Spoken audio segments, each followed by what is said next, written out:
Chapter 328. Some people could become a world-class superstar by playing football, while others could become an Olympic champion by diving. But if one wanted to reach the top of the world in something, it was definitely not something that could be achieved by hard work alone. Everything had to be about talent. Even when playing games, some people could reach the diamond rank after playing for 3 months, while others were still struggling in the silver rank after playing for 3 years. There were geniuses in all walks of life, but in this world, most of them were ordinary people who could not even compare to others in playing games. Qin Ruoying was such an ordinary person. At least, in terms of cultivation, she really did not have any outstanding points. So even with Qin Shi, a soul formation expert, training with her all day long, Qin Ruoying's improvement was still so slow. With this kind of cultivation talent, if placed in the Sky Yen God sect, she might not even be as good as the most ordinary outer disciple, but there was no other way. Who asked her to have a strong background? Of course, poor aptitude was one thing, but no matter how bad Qin Ruoying was, she was still a cultivator who had stepped into the foundation establishment stage. Even martial artists could be immune to all kinds of diseases, let alone cultivators. Therefore, when Qin Ruoying said that she was a little dizzy, Qin Shi's reaction was obviously a little overboard. As the saying goes, once bitten, twice shy. Perhaps it was because Qin Ruoying had lost her Yin spirit previously, Qin Shi now paid extra attention to any abnormal situation. For the sake of caution, Qin Shi even used the amplification effect of the soul crystal, and carefully checked the situation of Qin Ruoying's soul. Qin Ruoying's Yin spirit had already returned, so no matter how Qin Shi looked, he did not find any problems. Could it be, was it really like what Ying said, because she was a little absent-minded just now, so she suddenly felt a little dizzy? Psychological effect? While Qin Shi was depressed, the little fellow was secretly paying attention to his expression. As soon as she saw the expression on Qin Shi's face slightly relax, this clever little thing eagerly came to his side, then hugged his arm and acted like a spoiled child. "Papa, what's wrong with Mama?" This silly child has learned how to read people's expressions. Seeing this, Qin Shi pinched her little face and said with a smile, "Mommy is fine. Let's go. I'll take you to the tea house to play with your brothers." "All right." Since Qin Ruoying was indeed fine, Qin Shi could naturally put down the big stone in his heart. When the family of 3 walked out of the West Wing again, the thick fog in front of them still hadn't disappeared. The heavenly anomaly this time, could it have happened in Shangjing? Qin Shi looked up at the sky and observed for a while. In the end, he did not want to go and investigate. Instead, he carried the little fellow and walked straight into the tea house. Whether it was the recovery of spirit energy or the opening of the heavenly gates, none of this had anything to do with Qin Shi. Whether it was in the past or in the present, his ambition had never changed, and that was 30 mu of land, a cow, and a warm bed for his wife and children. Just a few simple sayings, but they were enough to describe the ideal life in his heart. While Qin Shi was busy accompanying his wife and children, Siachen Glacier. Beiyao Temple. Qin Shi had long guessed that someone might come to the Beiyao Temple to check the situation, so he removed the restrictions outside the temple long ago. At the top of the snowy mountain, the wind and snow seemed to never calm down for a moment. The mountain wind whistled past, mixed with bursts of snowflakes fluttering in the air. It was obviously a beautiful dynamic picture, but it gave people a sense of peace and tranquility. At this moment, it seemed that even time had stopped. In the wind and snow, 2 figures were particularly conspicuous, like 2 drops of ink on a piece of rice paper. One of them was relatively young, about 30 years old. The other person's hair and beard were all white, and he wore a green robe. He seemed to have a kind of sage-like charm. The young man was holding a bronze mirror in his hand, but the surface of this bronze mirror was dark. But there was something strange about it. There was a metallic luster flowing on the surface of the black mirror. From afar, this bronze mirror looked like a black hole, with a mysterious and wonderful beauty. "Master, if the records of the divination pavilion are not wrong, the Beiyao Temple should be here." The young man looked around, but under the wind and snow, what could he see except for the white snow? The snow had already drowned everything. The old man frowned and cast his gaze on a snowy area. Immediately after, he gently waved his sleeve, and an invisible force suddenly burst out. Like a stone smashing into water, the accumulated snow on the snowy ground immediately exploded and scattered in all directions, turning into snowflakes that fluttered in the air. Then, the old man waved his sleeve again, and a gust of wind suddenly blew in the air. In an instant, the snow that covered the sky and the sun was all blown to another mountain top. The wind and snow suddenly stopped. A black building suddenly appeared in the old man's line of sight. This unopened sacred hall was like a flower bud waiting to bloom, standing alone on the mountain peak. Seeing this, the young man immediately soared into the air and flew above the hall in the blink of an eye. He held the mirror and looked at the hall. Immediately, as if some mechanism had been activated, a series of ka-ka rotating sounds could be heard in the hall. Then, this black hall slowly bloomed under the young man's slightly bewildered eyes. This is the Baiyao Temple? The young man landed in the center of the hall and carefully looked at the strange patterns on the floor. But just as he was curious about the things around him, the old man suddenly called out to him. "Wushu, there's no need to look. Let's go." Hearing this, the young man called Wushu immediately flew back to the old man's side, and then asked with a puzzled expression, "Master, what happened to this temple? The evil spirit has been destroyed, and the soul crystal has been lost.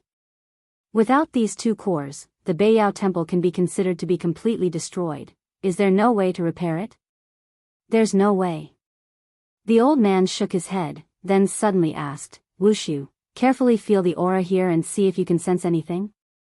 "Okay." After hearing the old man's words, the young man sat cross-legged in the air, held his breath, and carefully felt the surrounding spirit of heaven and earth. "Master, this place seems to have the aura of senior brother Baihong. He should have been here before, is that so?" After the old man glanced at the black lotus below, he waved his sleeve again. The wind and snow all over the sky suddenly surged. The old man did not use true essence to protect his body. Instead, he allowed the goose feather-like snow to continuously fall on his body. Therefore, in a short while, the old man's body was covered with a shallow layer of white snow. "They came in a hurry, and they left in a hurry. If I'm not wrong, they're probably dead by now. What?" Hearing this, the young man's face couldn't help but change drastically. He looked quite excited and asked, "There is still someone in the lower realm who can hurt senior brother?" "Why not? Moreover, are you so sure that the person who hurt them must be from the lower realm?" "Master, I don't understand what you mean. If you don't understand, think more." Seeing the old man's serious expression, the young man wisely shut his mouth. Then, the old man thoughtfully looked at the bronze mirror in the young man's hand. "Let's talk about this later.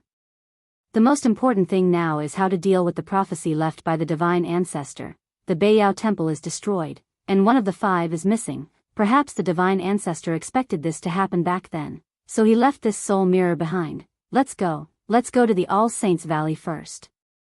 I hope nothing happened to the inheritance of Si Ming Xian Nu." Chapter 329. The heavy fog lasted for about 2 hours. Because such a heavy fog was so rare, CCTV even made a special report to analyze the reasons for the heavy fog in summer from all aspects. Chen Shi and Gu Lao were drinking tea while listening to the experts on TV blabber on and on. Experts analyzed many possibilities, but the final conclusion was still related to global warming, the greenhouse effect, and such terms that people were already familiar with. No matter what the situation was, as long as there was an abnormal climate, it was definitely due to environmental degradation. Therefore, the experts only repeatedly appealed on TV, hoping that people would spontaneously protect the environment and protect the common home of all mankind. Only a very small number of people knew, what did the appearance of the heaven and earth phenomenon mean? Although Chen Shi was in the tea house, his mind was always outside the house. When the heavy fog dissipated, the hot summer sun once again shone on Ho Hai Old Street. Chen Shi smiled and retracted his divine sense. The heavy fog dissipated, which meant that the gate of heaven was closed, and those people should naturally go back. This was undoubtedly good news for Chen Shi. He was not afraid of them, he just didn't want to trouble them. After all, Shi had long passed the age of yelling and killing. Being able to quietly drink tea for a while was more appropriate for an old man like him. Shi and Gu Lao chatted about the recent abnormal weather. While they were chatting, Gu Lao seemed to be touched by something. After a moment of silence, he couldn't help but sigh softly. The ancients said that whenever there is a heaven and earth phenomenon, something big must happen. Shi thought he was referring to the recent weather, so he smiled and didn't say anything. Gu Lao's mind drifted further and further. Before Shi could speak, he continued, I didn't see anything big, but recently, strange things have been happening one after another. Oh? Hearing this, Shi finally seemed to be interested, so he smiled and asked, what strange things have you encountered recently? Sigh, maybe it's because I'm old, so this old man is becoming more and more superstitious. Gu Lao smiled and shook his head. After looking at Shi thoughtfully, he sighed softly, there are some things that I've been keeping in my heart for a long time. Little Chen, I can see that you're not an ordinary person. If you're willing to listen, I can tell you about it. Just treat it as listening to an old man complain. Shi had known Gu Lao for some time, but he had never seen him show such an expression, so he immediately smiled and said, interesting, why don't you tell me about it first? Let me make this clear first. You youngsters should just treat this as a joke.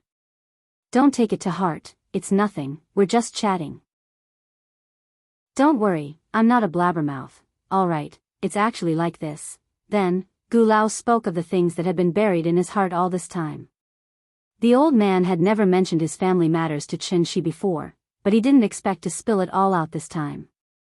Gu Lao had a daughter, the mother of the two brothers, named Gu Yao. But what was regrettable was that, just when Shi moved from Zhonghai to Beijing with Nian, Gu Yao died in a car accident. Gu Lao used to live in his hometown in Jizhou.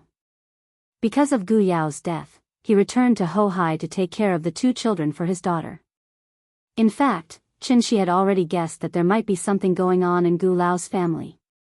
After all, if it was a normal family, how could an old man like Gu Lao take care of the children 365 days a year? And there were two of them at once, not to mention whether he had the energy or not. Didn't the children miss their parents at all? What about their parents? No matter how busy they were, there had to be a limit, right? The two brothers rarely mentioned their father, which meant that they didn't like their father. The children were still young, so Gu Lao could only lie to the two children that their mother had something to do abroad and would only come back once in a while. This excuse was just like how Auntie Zhang used to lie to Nian. But here was the strange thing, the reason why these two silly children didn't clamor for their mother was that Gu Yao often came back to see them. Moreover, the frequency of her coming back was obviously much higher than before. I buried Yao Yao with my own hands, in the back of the mountain in my hometown. One day after dinner, I was watching TV in the room, and the two of them suddenly ran to me and told me that their mother was back. You don't know, when I heard this sentence, my first reaction was that all the hair on my body stood up. Yao Yao is my daughter and their mother, so I believe that even if she became a ghost, she would never hurt me and the children. But you also know, there is a difference between humans and ghosts. How can humans stay with ghosts?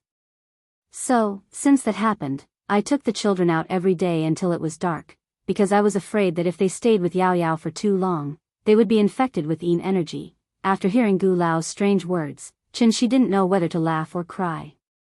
In the end, she couldn't help but interrupt him and ask, are you so sure that the child's mother has become a ghost?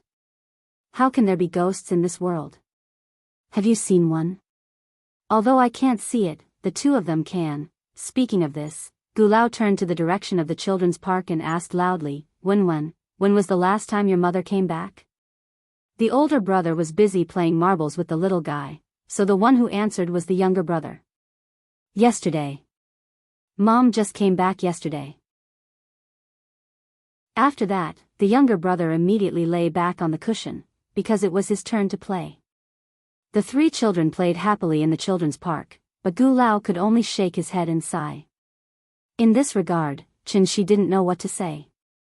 Ghosts. It's just a lingering spirit after death. From the perspective of immortal cultivators, the spirit was just a kind of pure and weak energy body. It couldn't even be called a life. Everything has a spirit, not only human beings will leave behind a spirit after death.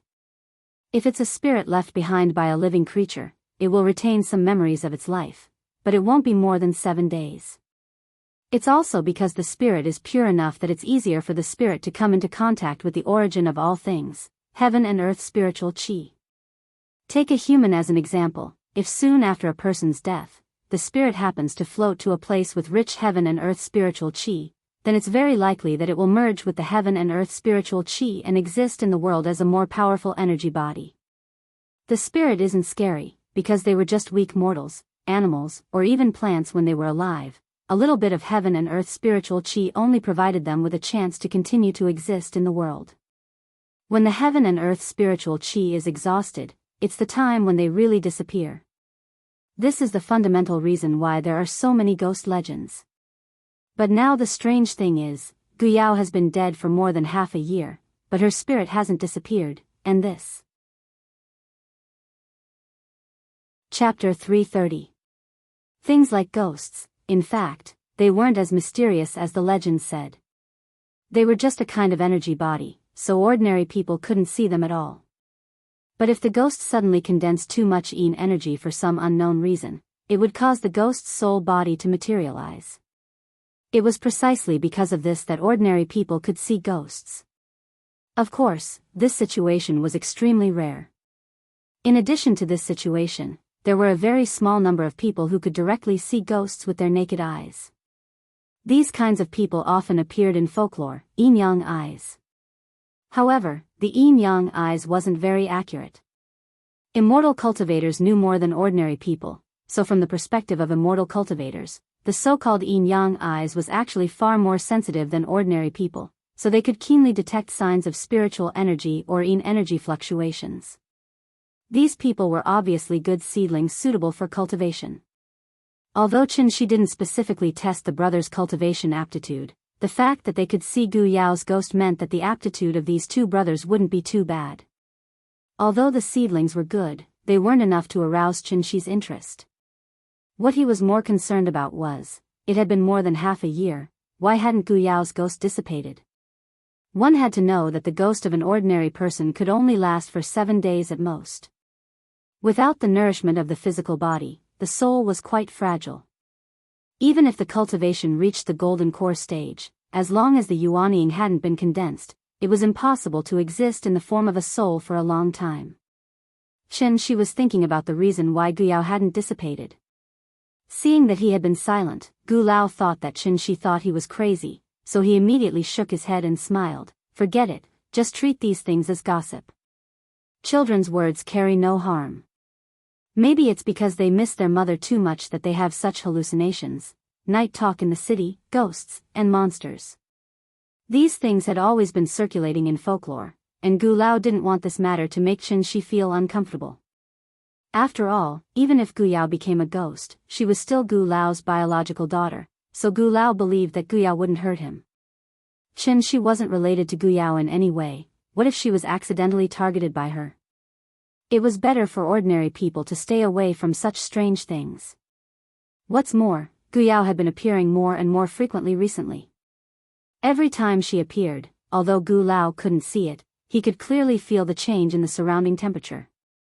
It was clearly a hot summer day, but the room seemed to be air-conditioned. Gu Lao was also worried about this matter, so he couldn't help but tell Qin about it. But as soon as he finished speaking, Gu Lao regretted it. It was best not to scare others when it came to their own matters. However, after listening to Gu Lao's words, Qin responded with a relaxed smile. Let's not talk about whether these things are superstitious or not, but I see that these two children are usually fine. There are no problems with their physical and mental health. Since it's been more than half a year, there shouldn't be any problems. You can think of it this way. Even if these things are just the children's illusions, at least these illusions can bring a certain degree of comfort to the two of them. Just treat it as a kind of spiritual sustenance. After all, the children are still young. They may not be able to accept the fact that their mother has passed away. When they grow up, you can tell them the truth. Maybe this way, it will be easier for them to accept it. Qin's words were very vague, but Gu Lao still understood the meaning of his words. Gu Yao had passed away for more than half a year. If she really wanted to hurt her children, something would have happened to these two children long ago. Now these two brothers were alive and kicking all day. It was probably because she loved her children that Gu Yao often returned to visit them. If he thought about it this way, it seemed to be acceptable. Thinking of this, Gu Lao couldn't help but look at Qin Shi with a little surprise and asked doubtfully, "Aren't you afraid?" "En? Afraid of what?" "This kind of bad luck. If I go back to my hometown and tell them, the people in the village will probably drive us out on the spot. The three of us won't be allowed to go back in this life. If you believe it, then it's true. If you don't believe it, then it's not true. I'm a good person, but I don't believe in evil, so this kind of thing will absolutely not scare me." Hearing this, Gu Lao's mood suddenly became much better. After taking a sip of the tea cup, a smile finally appeared on his face and he said, "That's good. I was worried that I would scare you. I won't have such good tea to drink in the future. You can rest assured. I'm one of the 5 good young men of the new era. I have Mao Gai, Ma Zhe, and Deng Luan to protect me. I have a 5-star red flag floating above my head and a party emblem hanging on my chest. I guarantee that all evil will be repelled and nothing will be able to invade me. Okay, let's see what you can do." After hearing Qin Shi's words, Gu Lao couldn't help but laugh out loud, so he immediately changed the topic and asked with a smile, "Since you are so good, why don't you come to my place for a meal later?" In fact, Gu Lao didn't really want to invite Qin Shi home for a meal. He just wanted to use this opportunity to take down his prestige. After all, the two were considered friends despite the difference in age, so they often made some harmless jokes. But what Gu Lao didn't expect was, Qin Shi didn't seem to have used his brain to think. After hearing Gu Lao's words, he didn't back down. Instead, he immediately nodded and hurriedly responded, "Okay, I've always wanted to try your cooking. This time, I finally got the opportunity." Old Gu was stunned by old Gu's eagerness. Gu Lao was stunned for a while, then he shook his head violently, and then said with a complicated expression, "Forget it, I'm just joking with you. In the future, there will be plenty of opportunities in the future. I'm not afraid. What are you afraid of? It's just a meal, it won't get in the way." No, I really can't, it's not safe." "What's not safe?" "It's broad daylight, you're still afraid of ghosts? How about this, I'll accompany you back to cook now. After it's done, I'll bring it here to eat. Is that okay?" "Hey, I say, what's wrong with you? Why don't you listen to my advice?" "Because I'm a party member." Hearing Qin Shi's answer, Gu Lao almost choked to death. The two of them struggled for a long time over the matter of freeloading. In the end, Gu Lao couldn't persuade Qin Shi, so he had to look at the time helplessly. It was now 3:30 in the afternoon. In fact, what Qin Shi said also made sense. There shouldn't be any problems in broad daylight, so after hesitating for a while, Gu Lao reluctantly agreed to Qin Shi's proposal. So, Qin Shi immediately said goodbye to Qin Ruoying, then pulled Gu Lao out. Gu Lao's home was also near Ho Hai. It was less than 500 meters away from the tea house, but it had to circle around Ho Hai. On the way back, Gu Lao was still struggling whether to take him home. Seeing this, Qin Shi immediately found a topic to divert Gu Lao's attention, so he pretended to be curious and asked, "Hey, by the way, where's the child's father? Why haven't I heard you mention it to the child?" As soon as these words came out, Gu Lao's face suddenly became a lot worse. Chapter 331. Heartless Man. After hearing this sentence, Qin Shi's curiosity was suddenly aroused. Could it be those vulgar scenes of abandoning one's wife and children? However, this was someone else's family affair after all, and it was a scandal, so Qin Shi couldn't ask further, so he wisely shut his mouth. This question obviously touched the old man's mind, so after Gu Lao was silent for a while, he sighed deeply and said, "At that time, not only was Yao Yao blind, but I was also blind." Then, Gu Lao frowned and talked about the past of Gu Yao and her husband. Gu Yao's husband was called Xia Kaiji, and the two were college classmates. Xia Kaiji's family condition wasn't very good, but he was ambitious. When others were playing basketball and playing games, he was immersed in studying all day. This kind of man was a typical phoenix man, commonly known as a golden phoenix that flew out of a chicken coop. Phoenix man was not a derogatory term, but because their shortcomings and strengths were equally conspicuous, they slowly left a bad impression in people's hearts. Hard work, diligence, self-discipline, these were all advantages. Because they suffered too much when they were young, most of them were far more mature than their peers, and they hoped to change everything through their own efforts. Just like what a female star said, "I'm from a rich family myself," the worse the family situation, the more eager they were to change through their own efforts. This also led to a very complicated mentality, inferiority, and conceit at the same time. Back then, Guyao had been captivated by Xia Kaiji's maturity, which far surpassed that of his peers. But this kind of confidence and maturity often turned into shrewdness. Gu Lao wasn't the kind of person who had secular prejudice, so naturally, he didn't mind Xia Kaiji's poor birth, so after seeing Xia Kaiji a few times, the old man agreed to the relationship between the two. Xia Kaiji was indeed very hardworking. A few years after the two graduated, he became a senior executive in a large company, but with the gradual success of his career, some long-hidden problems gradually exposed. For Xia Kaiji, his career was always above everything. But for Guyao, family was the center of life. For this reason, the husband and wife, who were originally intimate, also had a gap. And with the birth of the twins, this gap was gradually widened. Guyao quit her job and stayed at home to take care of the child, but Xia Kaiji was nowhere to be seen all day. Finally, one day, Guyao had enough of living like a widow. So, after a big fight with Xia Kaiji, Guyao took the child and moved back to the old residence in Hohai. Perhaps it was because Xia Kaiji's career had indeed reached a critical juncture during that time, so he hadn't come to find Guyao. It was precisely because of this that the two of them had completely lost the chance to reconcile. By the time Xia Kaiji saw Guyao again, she was already lying quietly in the hospital morgue. He didn't even have time to look at Guyao before he was chased out by the furious Gu Lao. At this point, this unfortunate marriage had completely come to an end. The reason why Gu Lao scolded Xia Kaiji was because Xia Kaiji didn't take good care of Guyao, and because of the two children.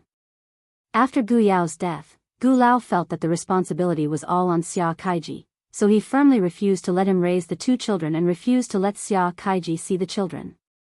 After Xia Kaiji communicated with Gu Lao a few times, he had to let the old man do what he wanted because he didn't want to go to court with his father-in-law because of this matter. So, except for the living expenses that were sent to Gu Lao's account every month, Xia Kaiji completely disappeared from Gu Lao's sight.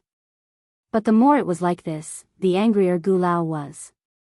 The reason why he didn't let Xia Kaiji see the children was that he wanted to embarrass Xia Kaiji a little as a punishment. But Xia Kaiji didn't even have the least sincerity.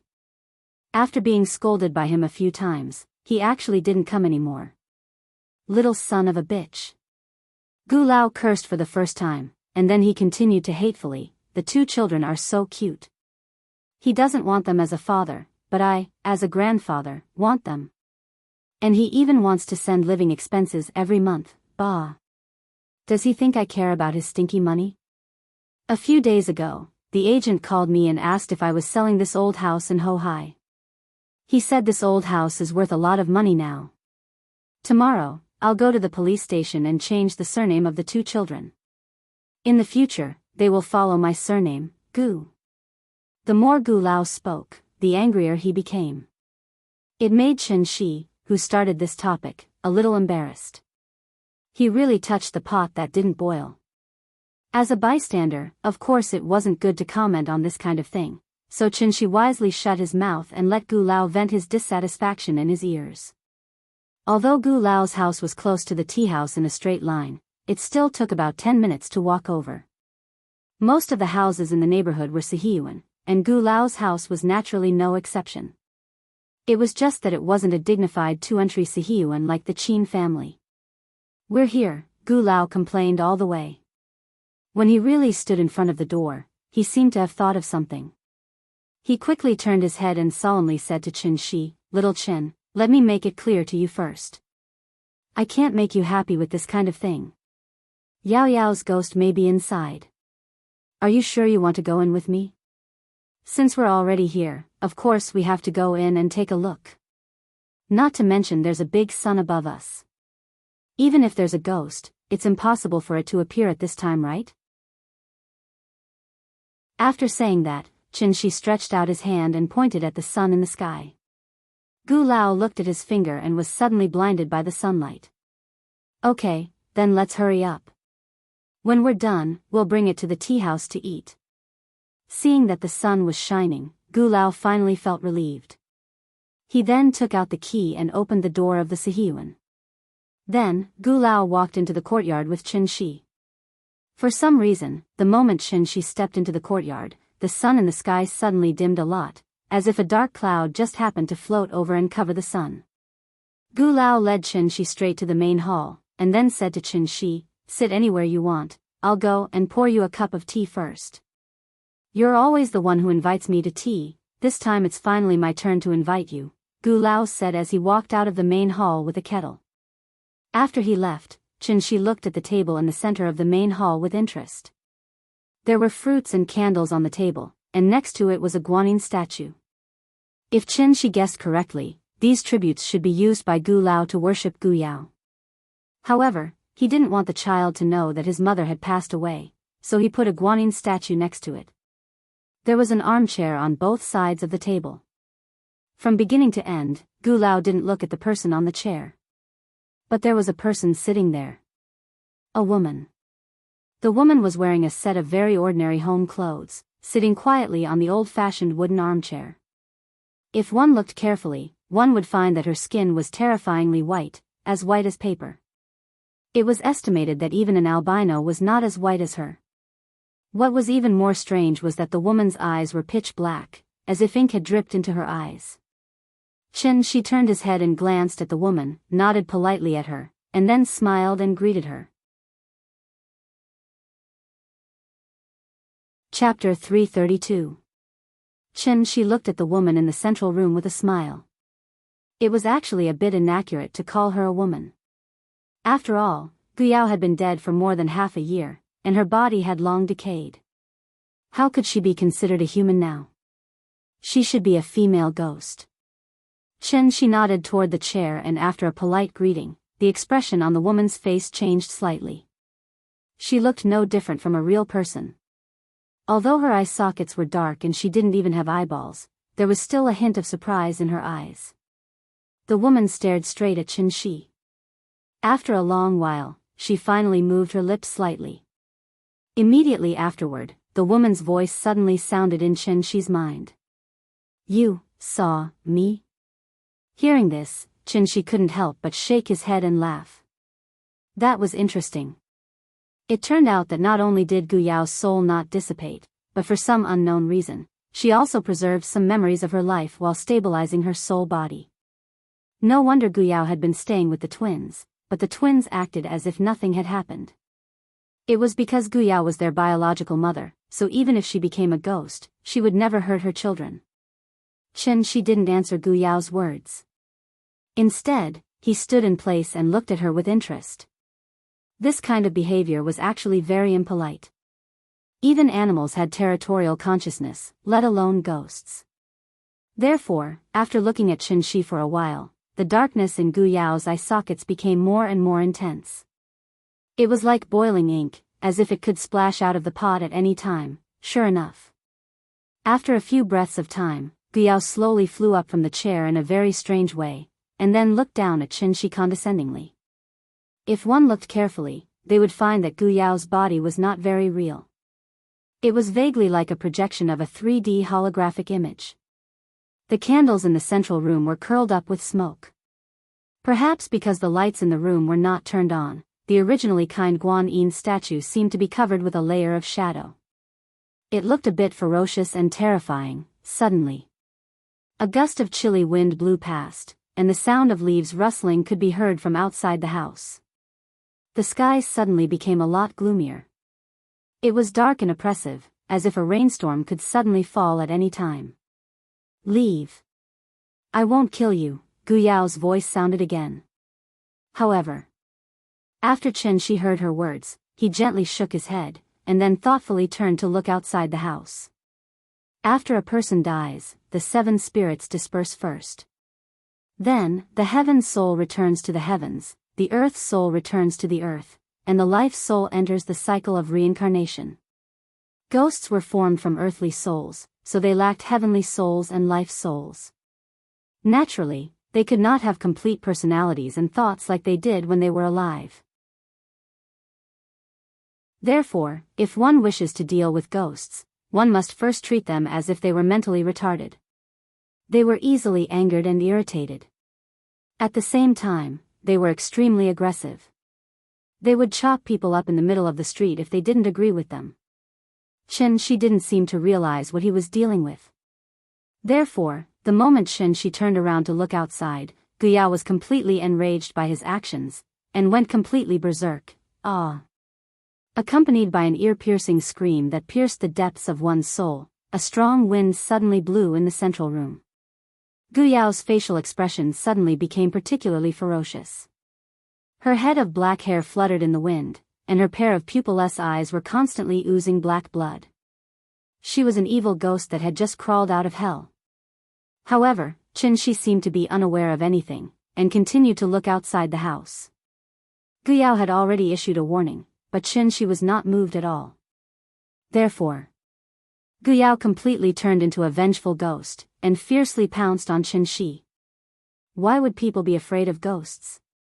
It was because the two of them were not on the same level, and there was no way to fight back. An ordinary person holding a Guanyin Bodhisattva from the night market, or chanting a few Amitabha, wanted to subdue an evil ghost with deep resentment. That was a plot that only existed in movies. Everything in the world had a spirit.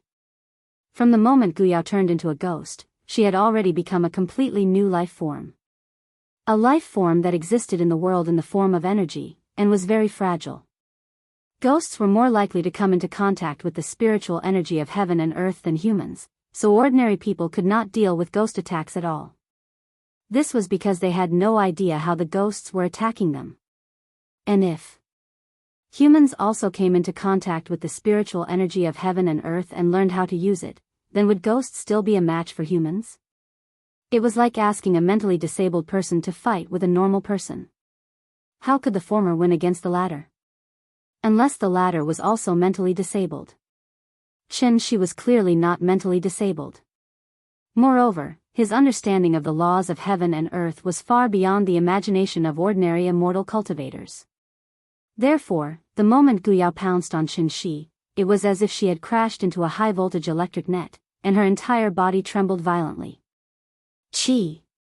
Perhaps because it was too painful, Gu Yao suddenly let out an ear-piercing scream, then suddenly turned into a cloud of gray smoke and flew back to the table in the central room at an even faster speed. Running? Seeing this, Chen Shi smiled slightly, then took out the soul crystal and gently waved at the cloud of gray smoke. The gray smoke continued to churn and jump, as if it was still making its final struggle. But under the restraint of Chen Shi's enormous true yuan, all efforts were futile. The soul crystal seemed to have turned into the purple gold-red gourd of the golden-horned king. At Chen Shi's command, the soul crystal directly sucked in Gu Yao's ghost.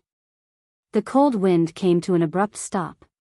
The sun shone again, leaving a rectangular golden spot on the ground through the door frame.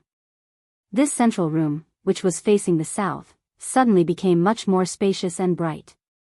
Chen Shi picked up the soul crystal and looked at it. There was a cloud of gray fog inside. And this was clearly Gu Yao's Yin soul. Chen Shi played with the soul crystal in his hand.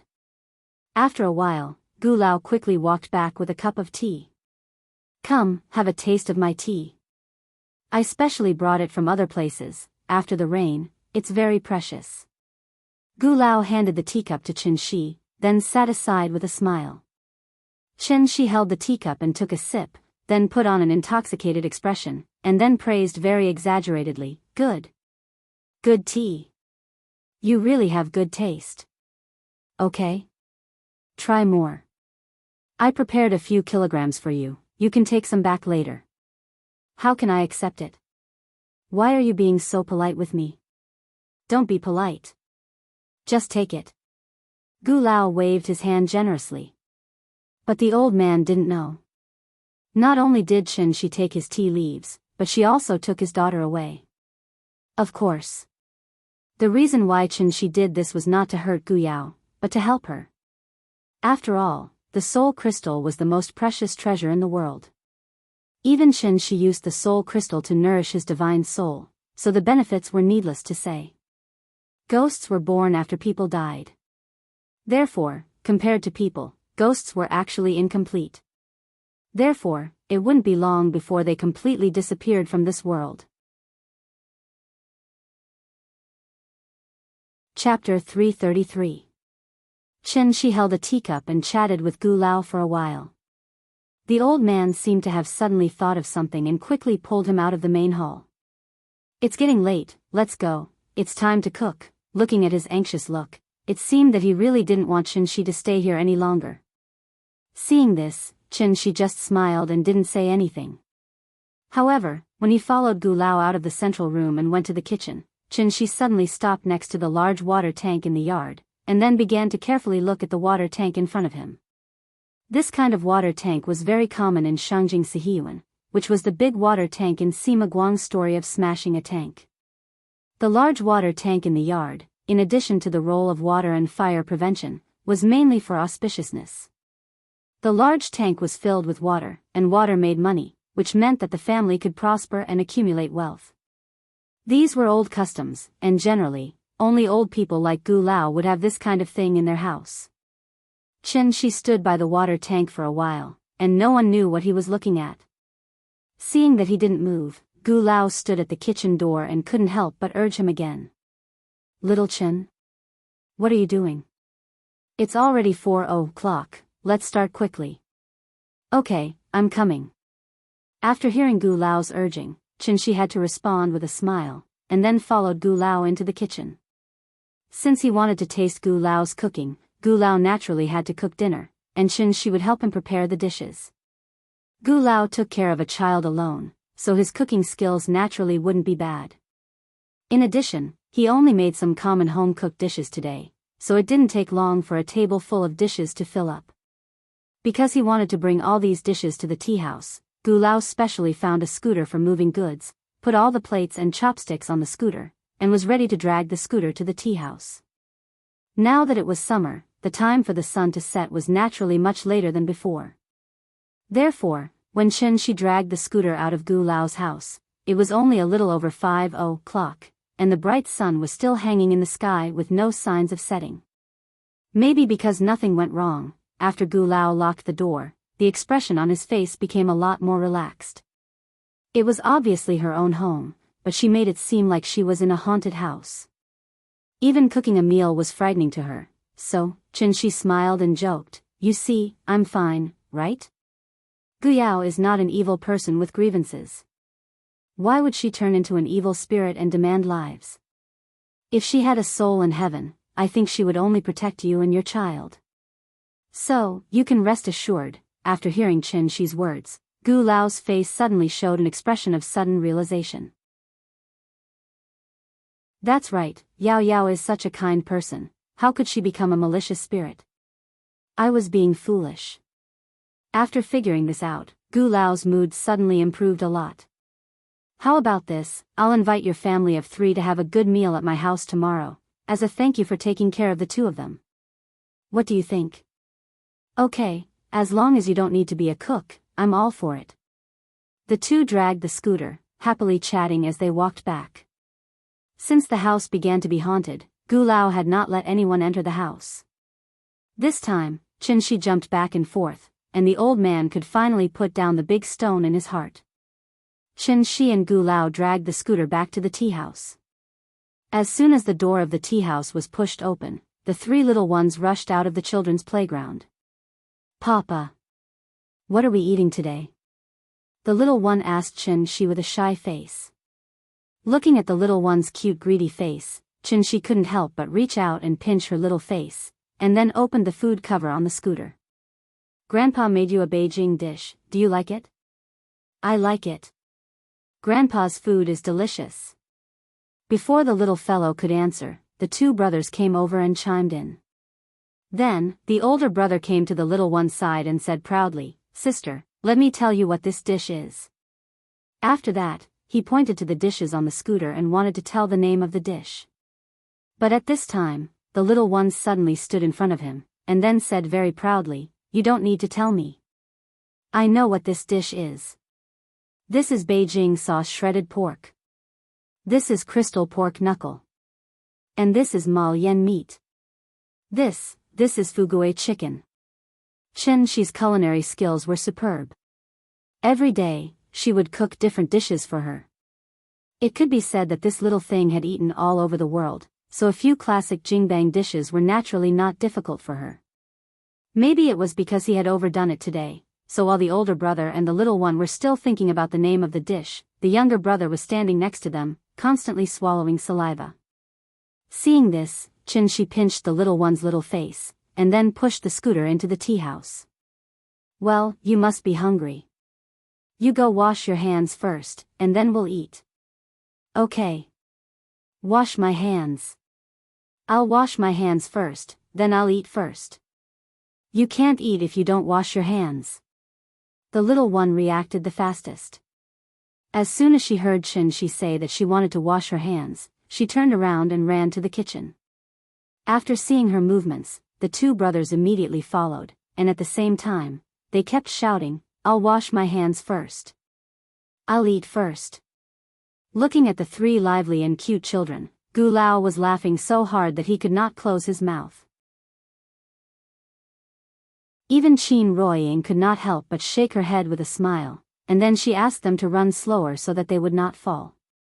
For a moment, this small tea house was filled with laughter and cheers. It was not the first time that the three little ones had eaten together, but when they were eating, they were competing in different ways. Who could use chopsticks better? Who could eat more dishes? Who couldn't eat rice? Perhaps this was the advantage of having children together. Everything had to be compared, and under the intentional guidance of the parents, it became a healthy competition, which made them more obedient. While the three little guys were stuffing themselves with food, 3A6 with Beijing plates suddenly stopped at the entrance of the tea house. Then, many people got out of the three cars. Among these people, there were men and women, and they dressed in completely different styles. Some of them were wearing loose sportswear, while others were wearing well-tailored suits. When they stood together, they didn't seem to match at all. Xiao Yuan was the head shopkeeper of the tea house, so she naturally knew how the tea house's business was. So when she saw so many people coming to the tea house, she could not help but frown, and whispered to Chen Shi, "Boss, these people don't seem to be here to drink tea." Chen Shi was busy wiping the oil stains on the little one's mouth. After hearing Xiao Yuan's words, he said without raising his head, "It's okay, there are a few acquaintances." As if to prove Chen Shi's words. As soon as he finished speaking, a man in sportswear came to the door of the tea house, and then very politely knocked on the door. "Hello, Mr. Chen." Hearing this, Chen Shi finally raised his head. After glancing at the people outside the tea house, the corners of his mouth curled up into a faint smile. Where was this place? This was Hohai. Under the emperor's feet. Hohai was only a street away from Zongnanhai, and Zongnanhai was where Huaxia's luck was. The dragon vein of a country gathered here, so how could it be a place to breed evil spirits? Even if it was haunted, it had to be in a different place. No wonder Gu Yao's ghost did not dissipate, so. Chapter 334. For Chen Shi, Zhonghai was a place full of memories and beautiful memories.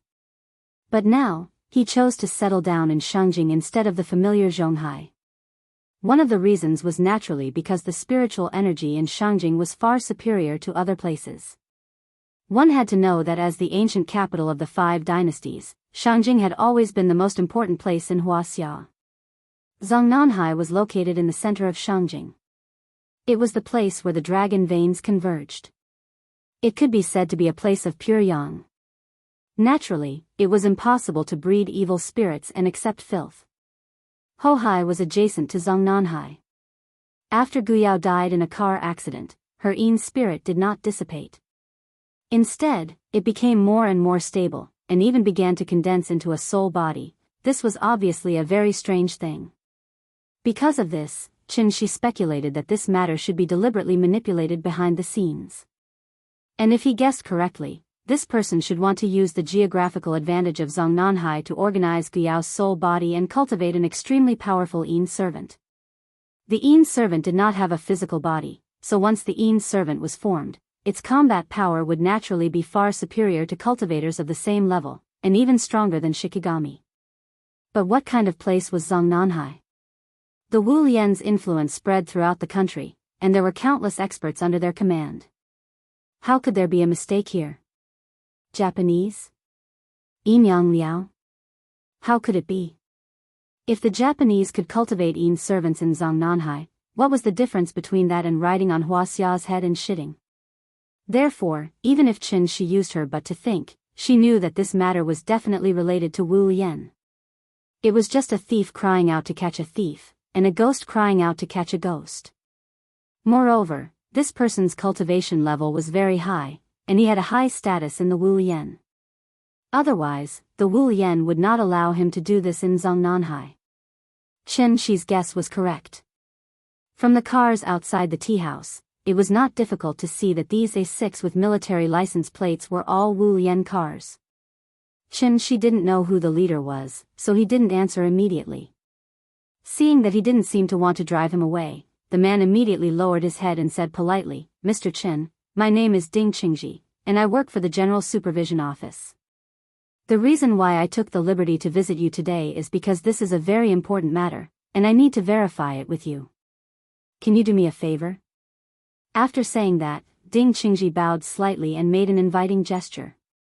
Looking at his neither servile nor overbearing attitude and full of confidence, Qin Shi guessed that this person should be at least at the level of a sister-in-law. Director of the Supervision Office? He was the official in charge of Suzhou City. This was getting interesting. A smile suddenly appeared on Qin Shi's face. After glancing at Ding Qingji, he faintly said, "It's dinner time now. If you have anything to say, wait until I eat dinner first." Qin Shi's attitude was so arrogant, but Ding Qingji's face did not show the slightest dissatisfaction. Instead, he chuckled and said, "It's my fault for disturbing you. Mr. Qin, please enjoy your meal. I'll wait for you outside." Ding Qingji looked at Qin Shi with a smile, but Qin Shi acted as if he didn't hear him. Even the little girl couldn't help glancing at him, and then looked at Qin Shi with a confused face.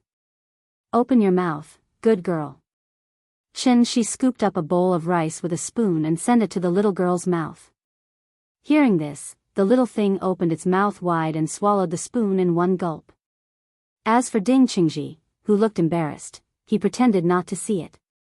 Ding Qingji had no choice but to leave the tea house silently. No one knew what Ding Qingji said to the others outside, but after hearing what he said, they all went back to the cars. Qin Shi was not an impolite person. The reason why he did that was to express his dissatisfaction. He was dissatisfied with Wu Lian. Because the two brothers liked to quarrel while eating, the meal took more than half an hour. Although Gu Lao was very curious about the relationship between Qin Shi and the people outside, he knew what to ask and what not to ask, so he pretended not to see anything from beginning to end. After Qiao Yuan cleared the table, Qin Shi looked at the clock on the wall meaningfully, and then showed a meaningful smile. These people waited outside for so long, but his sister-in-law didn't call. Did she not receive the news? Or did she not inform her at all? Qin Shi pondered as he slowly walked out of the tea house. After seeing him go out, Ding Qingji hurriedly got out of the car, and then said politely to Qin Shi, "Mr. Qin, you see, this is not the place to talk. Would you like to go to the office with us?" After saying that, Ding Qingji very subtly looked into the tea house, as if to say that there were ordinary people inside, so it was not convenient to talk about a lot of things here. Ding Qingji had made it very clear, but Qin Shi had no intention of getting in the car with him. Instead, he said calmly, "If you have something to say, say it here. I don't have time to talk nonsense with you." As soon as Qin Shi's voice fell, before Ding Qingji even had time to respond, a young man in a suit pushed open the car door, and then said to Qin Shi provocatively, "Okay, then say it here. Qin Shi glanced at the young man, ignored him, and looked at Ding Qingji. Seeing that something was wrong, Ding Qingji immediately lowered his voice and said to Qin Shi, Mr. Qin, this is Su Hongyi. His father is Su Feng, and he is a professor at the headquarters. He is in the same field as you. The Wu Lian was not a university, so naturally, there was no professor position. So what Ding Qingji meant was that Su Hongyi's father was in the same field as Qin Shi. They were not Wu Lian people, but they were willing to do something for the Wu Lian, which was equivalent to a guest in ancient times. The so-called same field meant that this person's cultivation level was equivalent to Qin Shi's. After listening to Ding Qingji's explanation, Qin Shi couldn't help but laugh. How smart was he? Just based on Ding Qingji's words, he could analyze a lot of things. You couldn't just look at the surface of things. If you just looked at the surface, things were simple. Qin Shi captured Gu Yao's ghost, but Gu Yao's ghost was a ghost servant that Su Feng put in Hohai to cultivate. So they came to the tea house with great fanfare just to ask Qin Shi to return the ghost to them. But in fact, things weren't that simple. It even involved the thoughts of the Wu Lian's higher-ups. Qin Shi and Su Feng were not Wu Lian people. They were only doing things for the Wu Lian for some reason. And what was Qin Shi's level in the Wu Lian? Above divinity, X level. Su Feng was clearly at this level. How could someone at this level of cultivation be willing to be someone else's lackey? Because they weren't Wu Lian people, the Wu Lian people had always been wary of them. Qin Shi had been waiting in the tea house for his sister-in-law's call, but the Wu Lian didn't let her call him. Which meant, the Wu Lian wanted them to solve this problem by themselves. How could they solve it? The two of them had the same status and the same cultivation level. Since the Wu Lian didn't want to be a peacemaker, it meant that the Wu Lian wanted them to fight because of this. It was a small matter, but it was important to save face. The Wu Lian would find an excuse to let the two of them compete. No matter who won, the Wu Lian wouldn't suffer any losses. On the contrary, they could use one of them to attack the other party's arrogance and warn them not to cause trouble. The Wu Lian had plenty of ways to deal with them. It had to be said that the Wu Lian's little abacus was indeed loud and clear. But the Wu Lian made a serious mistake, and that was, they didn't know Qin Shi well enough. So even though the Wu Lian knew that this would make Qin Shi unhappy, he still did it. Perhaps Qin Shi's second aunt, who was loyal to the Wu Lian and extremely utilitarian, was one of the masterminds behind the scenes. Being a guest once wasn't enough. This time, he was being used as a tool. Qin Shi didn't like this feeling. Therefore, after a long moment of silence, he opened his mouth and coldly said a sentence. And this sentence, it wasn't just for the young man, but also for Ding Qingji. Chapter 335. Scram. It was a simple word, but it accurately expressed all the thoughts in Qin Shi's mind. He didn't even bother to look at Ding Qingji and Su Hongyi. After spitting out this word, he turned around and walked towards the tea house. Mr. Qin, you... Seeing this, Ding Qingji couldn't help but panic. Before he could even finish his sentence, the young man behind him was like an ignited barrel of dynamite. He was so angry that he jumped up and down in an instant. Stop right there.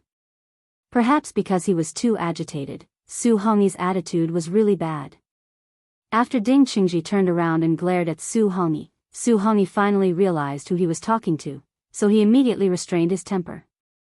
He then lowered his head slightly and said with some sincerity, I'm sorry, Mr. Qin, I was rude. Su Hongyi lowered his head and apologized, but Qin Shi acted as if he didn't hear him.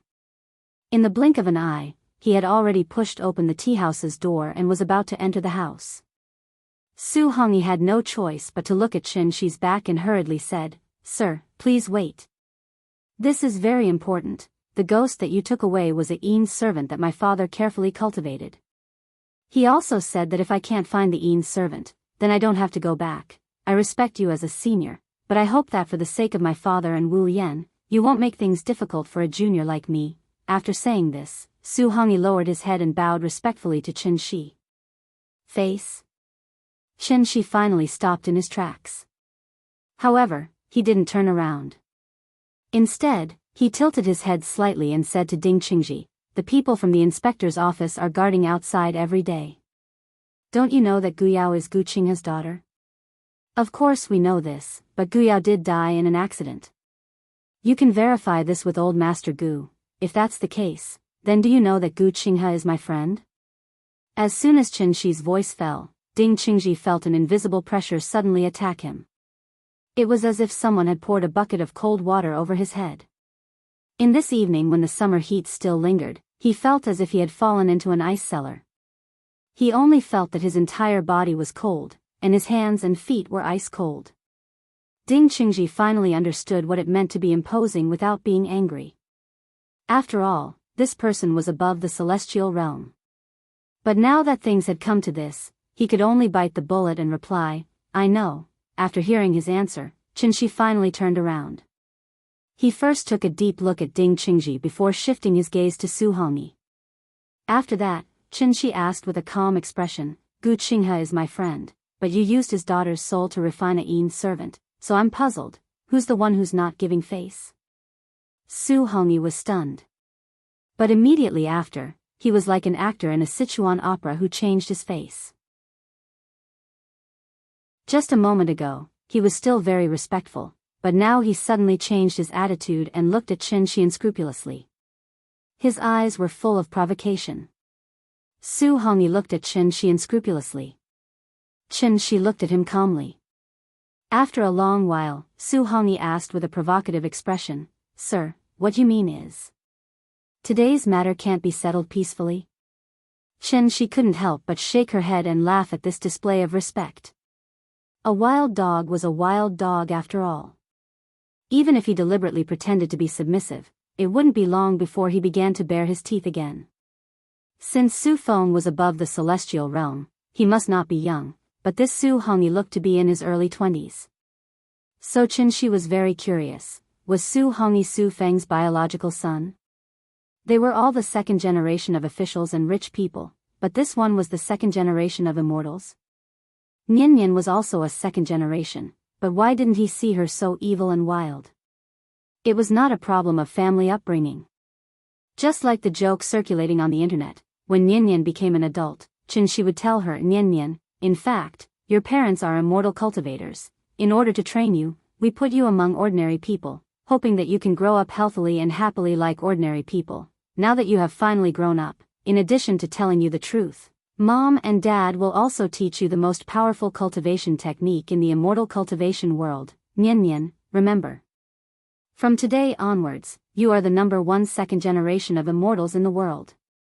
At the thought that Nian Nian might become silly due to extreme shock, the corners of Qin Shi's mouth couldn't help but curl up into a faint smile. After all, for a man like Qin Shi who played the role of a father, no matter how old his daughter was, she would always be as lively and cute as she was today. The more Qin Shi thought about it, the more Su Hongyi was still thinking about how to provoke Qin Shi and at the same time, let himself escape unscathed. This was Su Feng's test for Su Hongyi. He had to control the degree of infuriating Qin Shi, but not make Qin Shi lose his mind and accidentally kill him. For Su Hongyi, this was a kind of test, but at the same time, it was also a kind of training. Being able to face the anger of a celestial being would be of great help to his future cultivation. Everyone present had their own ideas. However, Qin Shi's next reaction was completely out of Su Hongyi's expectations. It was like basking in the sun in Hohai for the whole day, and now that the sun was about to set, it was naturally time to go home. Therefore, after looking up at the sun that was about to set, Qin Shi yawned lazily, then turned and walked to the tea house. This time, Ding Qingji and Su Hongyi were both stunned. In the face of Su Hongyi's provocative words, Qin Shi actually did not have any reaction. Where was the dignity of a celestial being? Where was the principle that a grandmaster should not be humiliated? Couldn't he act according to common sense? Was the script wrong? Seeing that Qin Shi had already pushed open the door of the tea house, Su Hongyi finally came back to his senses and hurriedly shouted, "Mr. Qin, my father said that if you don't hand over the Yin's servant today, then the grudge is set. He will definitely pay you a visit in person another day." Pay you a visit? Chen Shi stopped in his tracks again. After softly repeating this word, he tilted his head slightly and said with a calm expression, "He doesn't deserve it." After saying that, Chen Shi's last bit of patience was exhausted, so he walked into the tea house without looking back. The door gently closed. Su Hongyi stood in place with a gloomy expression. After a long while, he finally spat on the ground and said coldly to Ding Qingji, "Director Ding, as you can see, it's not that we're looking for trouble, it's him who doesn't know what's going on." As he spoke, Su Hongyi waved at the car beside him. Then, someone quickly stepped forward and handed a letter to Su Hongyi. "This is a letter of challenge. Please pass it on to him." Ding Qingji took the letter of challenge, then frowned and advised, "I think this is a little inappropriate. Why don't you go back and talk to Mr. Su first? Otherwise, I can't explain it to the headquarters." Before Ding Qingji could finish, Su Hongyi waved his hand and interrupted him, then said righteously, "Director Ding, there's no need to say more. This is a private matter and has nothing to do with Wu Yan. Moreover, this Chen guy was rude first. How can my father just let it go like this?" Speaking of this, Su Hongyi suddenly turned his head and deliberately shouted in the direction of the tea house, "Su Feng declares, Mr. Su was rude first. Today, I'm here to ask for forgiveness. This is well known to all, Le Bouchel.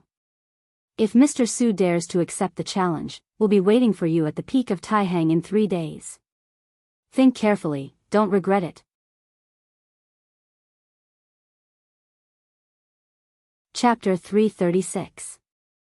As soon as the words, "life and death duel," came out of Su Hongyi's mouth, it was as if he had been injected with chicken blood. His face instantly became much rosier. Based on his reaction, it was not difficult to see that he was very excited. His blood was boiling, and he was inexplicably excited. In fact, this matter was not that big of a deal, because Qin Shueqing's family was the backbone of the Wu Lian people. Mr. Chen's name had long been known throughout the Wu Lian people. The Wu Lian people were respected by martial arts. Su Feng, who was also above the heavenly man level, was naturally eager to prove his strength. Mr. Chen naturally became Su Feng's best choice. As long as he defeated Chen Shi in public, Su Feng's status in the Wu Lian people would naturally skyrocket. He could even leap to become a giant who had the right to speak within the Wu Lian people. As the saying went, in a mediocre life, fame and fortune were just worldly possessions. But since ancient times, how many people could be exempt from this custom? Su Feng had descendants and apprentices. Even if it was not for himself, he had to think about his apprentices and apprentices. He had to leave his own legacy in Huaxia. But Qin Shi and Su Feng were different. In this world, there were only a few people that Qin Shi really cared about. He was like a wanderer wandering between two worlds. Wherever there was a home, that was where he belonged. Yingying and Ninian were on Earth, so Earth was his home. As for his legacy, wasn't Ninian his legacy? It was enough to have such a well-behaved, smart, and sensible daughter. Old Gu was just an ordinary person. In addition, he was old, so it was normal for him to have blurred vision. Therefore, the old man did not hear Su Hongyi shout. But just by looking at Su Hongyi's posture, old Gu knew that this junior was not saying anything good. Therefore, when Qin Shi returned to the tea house and sat down, old Gu could not wait to ask, "Little Chen, who is that outside?" "He's a former colleague of the company. Now that the company's performance is not good, the board of directors wants to invite me back, so they sent him to persuade me." "Lobbyist?" Hearing this, Gu Lao frowned and looked out the window. Then, he asked doubtfully, "But from the way I see it, he doesn't look like he's here to be a lobbyist. He looks like he's here to cause trouble." "That's normal. If I go back, won't he have another competitor for no reason?" "Of course he doesn't want me to go back." After hearing Chen Shi's words, Gu Lao's face suddenly showed an expression of realization, then he nodded and said, "That's true. I see that you are doing well as the owner of a small tea house, so it's better not to go back. It will be troublesome." "You're right." Chen Shi and Gu Lao were chatting in the tea house. Outside the house. After Su Hongyi shouted, he stood still and waited for Qin Shi's reply. However, Qin Shi did not give any response. After a full 10 minutes, Ding Qingji finally couldn't help but ask in a low voice, "Young Master Su, you see, Mr. Qin hasn't given a definite answer. This matter. Why don't we just leave it at that?" Ha! Hearing this, Su Hongyi suddenly let out a sneer, then immediately shouted at the tea house again, "Mr. Qin, I have delivered your message, and the letter of challenge has also been handed over to Director Ding to notarize. My father will be waiting for you at the peak of Taihang in 3 days. This battle will be watched by the world. I hope you won't miss the appointment, so as not to become a laughingstock. You're the most elegant person in Huaxia, so I'm sure you won't back down. If that's the case, I'll take my leave first." After that, Su Hongyi bowed to the tea house, then got in the car and left. From beginning to end, Qin Shi did not give any response. However, after hearing Su Hongyi's last sentence, Qin Shi couldn't help but sneer. He was being ridden on top of his head, night. The early summer night didn't have the irritability of the day, and the sudden breeze even seeped in a slight chill. The smog in Shangjing had always been very serious, but today, it sprinkled a little bit of starlight for the first time. After the little girl finished washing up, she lay on the windowsill and looked at the stars for a while, then played with Big Head for a while. Only then did she reluctantly climb into bed under Qin Shi's repeated requests. According to the usual rhythm, Qin Shi would tell her 1 or 2 short stories, and then this little thing would fall into a deep sleep. But today, for some reason, after Qin Shi told her 2 short bedtime stories, this little thing was still very energetic and kept crawling on Qin Shi and Qin Ruoying. Qin Shi had no choice but to hold her in his arms, and then gently persuade her, "Nian Nian, be good, it's already 12 o'clock, you should rest early, and have enough energy to play tomorrow, okay?" Hearing this little thing pouted and said coquettishly, "I don't want to sleep, then what do you want to do?" "I don't know," the little thing shook her head blankly. But then, as if she suddenly thought of something, she quickly turned her head to the end of the bed and shouted, "Big Cat! Big Cat! Come here!" Big Cat was lying in the corner with its eyes closed, and after hearing the little thing's shout, it quickly jumped onto the bed. Meow. Just as Big Cat meowed, the little thing hugged it in her arms, and then put it on the pillow next to her. "Big Cat, it's cold outside, don't run outside, sleep with me. I'll cover you with a quilt." As she spoke, the little thing grabbed the cold quilt and then, like Qin Ruoying, gently covered the Big Cat with the quilt. Meow. Big Cat lay on the bed and looked at the little thing with a confused expression. After this period of cultivation, it had reached the peak of wisdom, and could break through at any time, so even Qin Shi did not force it to play with the little thing recently. But today, this little thing did not know what was wrong with it. In the middle of the night, instead of sleeping, it came to ask it to sleep. Did it still need to sleep? Big Cat was wondering if it should escape, but after the little thing covered it with the quilt, she gently put her little hand on it, and then imitated Qin Ruoying's tone and said, "Big Cat, be good, you're the youngest, I want to take care of you, when you fall asleep, I'll sleep." These were the words Qin Ruoying usually said to her. Who would have thought that this little thing would actually apply what she learned? So, she had learned to care for others now? This was a good thing, so naturally, he would encourage her. Therefore, after Qin Shi glared fiercely at the Big Cat, it reluctantly closed its eyes, curled up into a ball next to the little thing, and pretended to be asleep. The little thing waited for a while, and when she thought that it was really asleep, she carefully covered the Big Cat with the quilt, and then obediently lay back on the bed. "I'm going to sleep." Perhaps because she had experienced the joy of taking care of others, the little thing lowered her voice and said such a sentence, and was no longer naughty, but obediently closed her eyes and fell asleep. Looking at her very loving action, the couple's faces could not help but evoke a trace of a smile. It was only after the little fellow had truly fallen asleep that the day was truly over. And at this time, Qin Ruoying looked at Qin Shi and asked softly, "Today's matter, what do you think?" Obviously, she also heard Su Hongyi's words. Qin Ruoying was very clear about Qin Shi's strength, and naturally, she was not worried about Qin Shi's safety, so she was just casually asking. Anyway, no matter what decision she made, she would support it. I heard that the scenery at the top of Taihang Mountain is not bad. Why don't we take Nian there to see the scenery? I think that's a good idea. Then it's settled. Okay. In a few words, the couple settled this matter, and then began to discuss how to arrange the itinerary. As for Su Feng's challenge.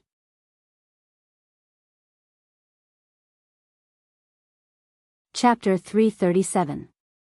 Going north to the Taihang Mountains, how difficult is it? Sheep intestines are twisted, the wheels are destroyed. How bleak are the trees, the north wind is mournful. Qiao Qiao's poem, Journey of the Bitter Cold, described the magnificence of the Taihang Mountains. The Taihang Mountains started north from Shangjing and extended south to Jinzhou. The 800 miles of Taihang spanned across 4 provinces. It could be said to be vast and majestic. Because of the direction of the mountains, the Taihang Mountains were higher in the north and higher in the south. The peaks were mainly concentrated in Jizhou, not far from Shangjing. It was also because of the towering peaks in the north of Taihang that it formed a completely different landscape from the south. In the depths of the mountains, one could see cliffs that looked like they were carved by knives and axes, deep and narrow canyons, and winding rivers. The road wound up the steep cliffs, going round, and gradually disappeared into the clouds. Looking down through the car window, one could see the erratic clouds in the mountains, and the lush greenery that even the fog couldn't cover. Layers of green forest, enchanting wilderness. The little girl didn't like to sit in a car because it always gave her a feeling of suffocation. Therefore, compared to a car, the little girl preferred to sit in a bus. After all, the bus was spacious and had a wide view. Sitting in the bus, one could see the beautiful scenery of the mountains. Today, they were hiking, so Qin Ruoying gave the little girl a set of children's sports clothes. Her hair was tied up in a bun, revealing a round and rosy little face. She looked particularly lively and cute. Click, click, click, the little girl sat on Qin Ruoying's lap and took pictures with her mobile phone. But she didn't have a sense of beauty, so she just took pictures for fun. As long as she heard the click-click sound of the phone, the little girl couldn't help but giggle.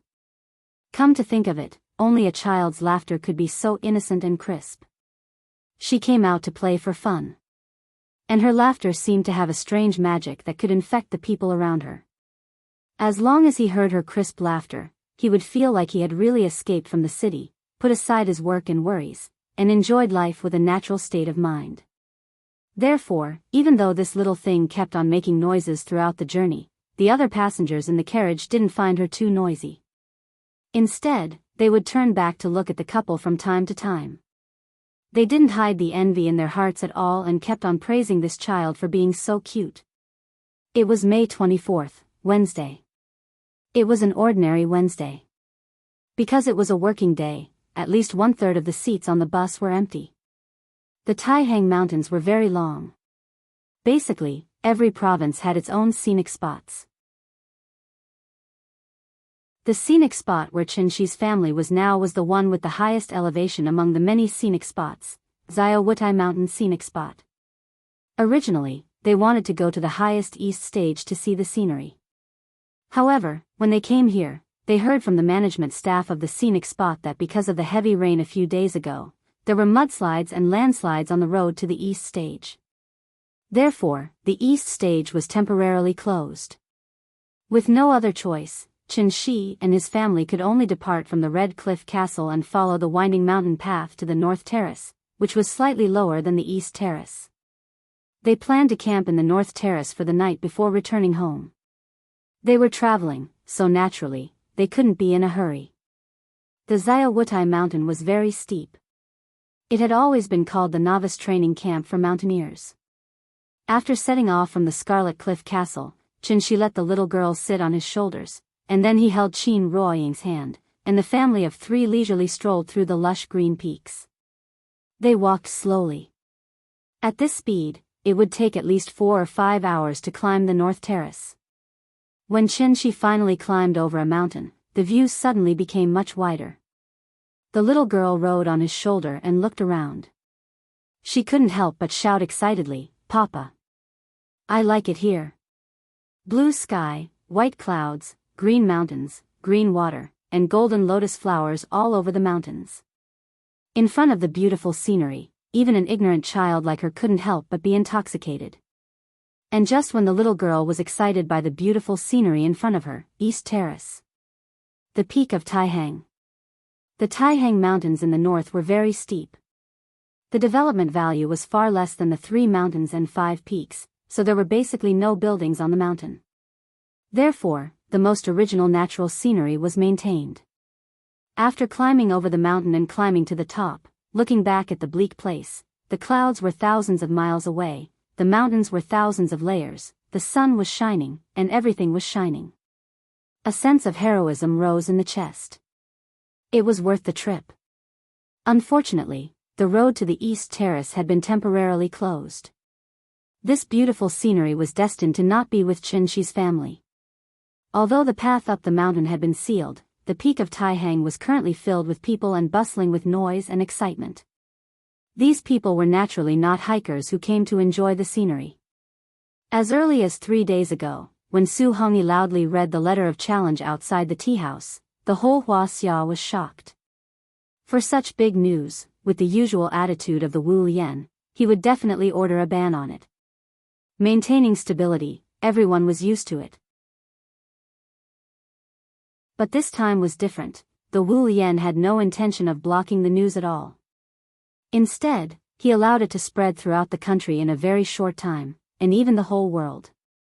That night, countless people couldn't sleep. Even more people rushed to Taihang Mountain overnight, wanting to be the first to occupy the best viewing position in the East Terrace, hoping to see the upcoming battle with their own eyes. If they could get some inspiration from it, how would it help their future cultivation? This battle involved 2 celestial beings. One was Mr. Chen, who rose like a comet and was directly rated X by the Wu Lian. The other was Su Feng, the leader of the Yin ghost sect who had been in charge of the Southwest for hundreds of years. Celestial beings. A battle of life and death. What kind of grand event was this? Because Mr. Chen was too mysterious, no one knew who would win this battle. To be honest, if it weren't for the unreliable rumors that spread from time to time within the Wu Lian, no one was optimistic about Mr. Chen's victory. But he lived up to his reputation. Since the Wu Lian admired Mr. Chen so much, there must be something special about him, and his strength should not be underestimated. Therefore, this battle could be said to be the focus of the world's attention. There was an open space at the highest point of the East Terrace, with an area of about 10 square meters, which could be regarded as an excellent viewing platform.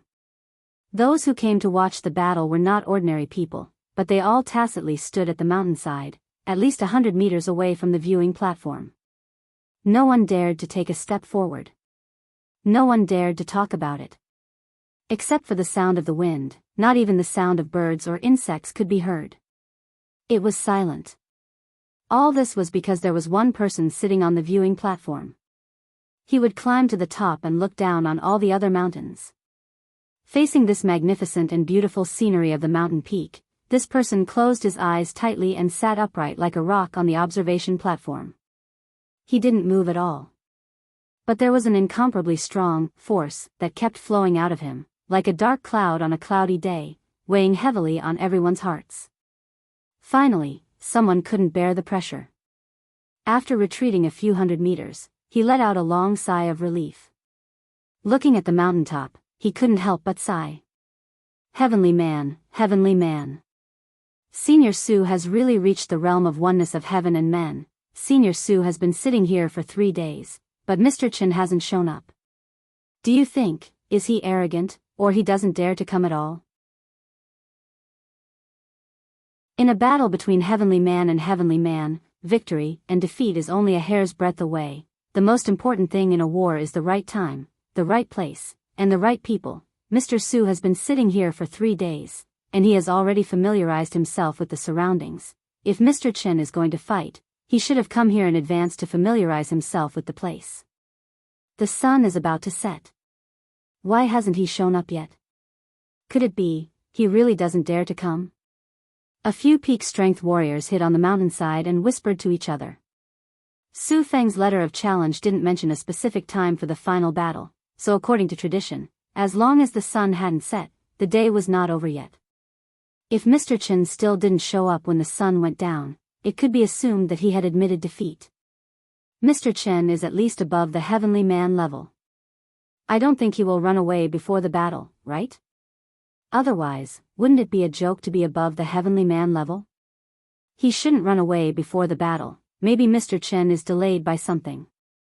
Let's wait a little longer. Anyway, there's still some time before the sun goes down. Maybe he's already on his way.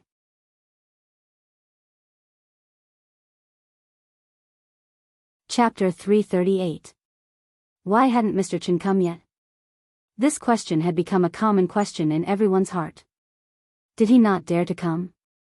Or did he not want to come? Although this was the guess in everyone's heart, no one could give an accurate answer. Someone once said that the dignity of a celestial being was more important than life. And the so-called dignity did not simply refer to face. How much was face worth? What was really important? It was the determination to push a cultivator forward. From the moment they stepped on the path of cultivation, they were destined to compete with the heavens, with the earth, and with all living things. Even if the road ahead was difficult and dangerous, they had to cut through all obstacles and press forward. Natural selection, survival of the fittest. Only by fighting for that slim chance of survival could one shed mortality and become an immortal and live freely in the world. This battle was the focus of the world's attention, and for Su Feng, it was a matter of life and death. How could he just laugh it off?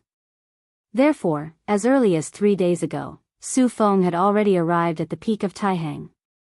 Then, he meditated here for 3 days, adjusting his state to the peak. Such a move not only expressed the importance he attached to this battle, but it was also a necessary tactic. The reason why Su Feng meditated here for 3 days was not because he was bored, but because he wanted his essence, energy, and spirit to be closely connected with the mountains and rivers. 3 days was enough for him to familiarize himself with the direction of every mountain peak here, the position of every tree, and even the size of every fallen rock, every flower, every leaf, every world.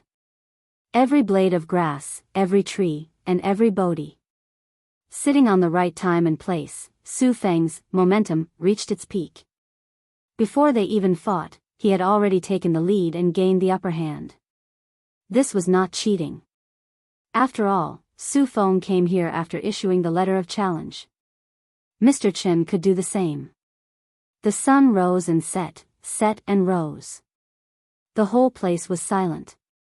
Only the mountain wind kept echoing. Everyone was silently waiting for that person's arrival. Finally, the sun turned to the west.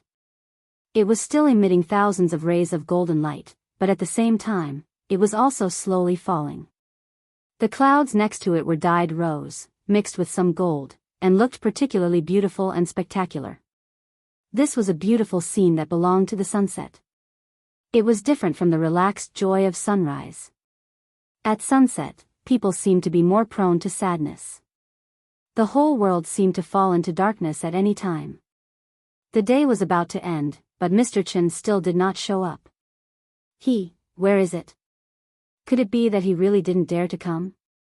Finally, Su Feng opened his eyes and silently gazed at the setting sun on the horizon. At this moment, no one knew what he was thinking. Where was Mr. Chen? Wasn't he still busy boiling water and cooking in Beitai? Since they were camping, they naturally had to bring enough equipment, so even Qin Ruoying was carrying a big backpack today. The family of 3 chose to set up camp in a leeward location. After that, Qin Shi piled up the dry branches that he had picked up along the way. Then, when the little fellow was not paying attention, he lit the firewood with a pa sound. This time, the little thing was truly overjoyed. They were going to sleep on the mountain today. The real mountains, the real wilderness. This was not a man-made campsite like the one in Forest Park. Therefore, when Qin Shi used the portable kitchen utensils to cook, the little thing was already jumping up and down excitedly. She could not help much, so Qin Ruoying asked her to wait in the tent obediently. However, the little thing could not suppress her excitement at all and instead jumped back and forth around them. Qin Ruoying only asked if there was enough dry wood, but she actually understood. She even ran to the side of the tent and learned from Qin Shi, constantly picking up some dry branches scattered under the trees. She did not know whether these branches were suitable for firewood, so she just threw them all into the fire. If it were not for the fact that her father did not need any fuel to start a fire, this weak pile of firewood would have been smashed out by this little fellow. The conditions were limited, so Qin Shi could only make a few simple farmhouse dishes, most of which were simmering. When he was cooking, he did not forget to throw a few potatoes into the fire, ready to let the little fellow taste the taste of potatoes cooked with firewood. What was the taste of the wild? This was called the taste of the wild. Qin Ruoying spread the tablecloth outside the tent, and Qin Shi used the snack box to serve the dishes. After a while, the table was full of dishes. Looking up, the mountains in the distance were dusk, and the wilderness was quiet. The sky was the bedding, and the earth was the mat. Just like that, the family of three sat on the rock, facing the night breeze as they ate this not exactly exquisite but absolutely delicious camping dinner. Because the potatoes were too hot, the little fellow threw them on the ground and gently kicked them with her feet. This was the method that Qin Shi taught her, which could quickly cool the potatoes. After the potato had cooled down a little, she picked it up.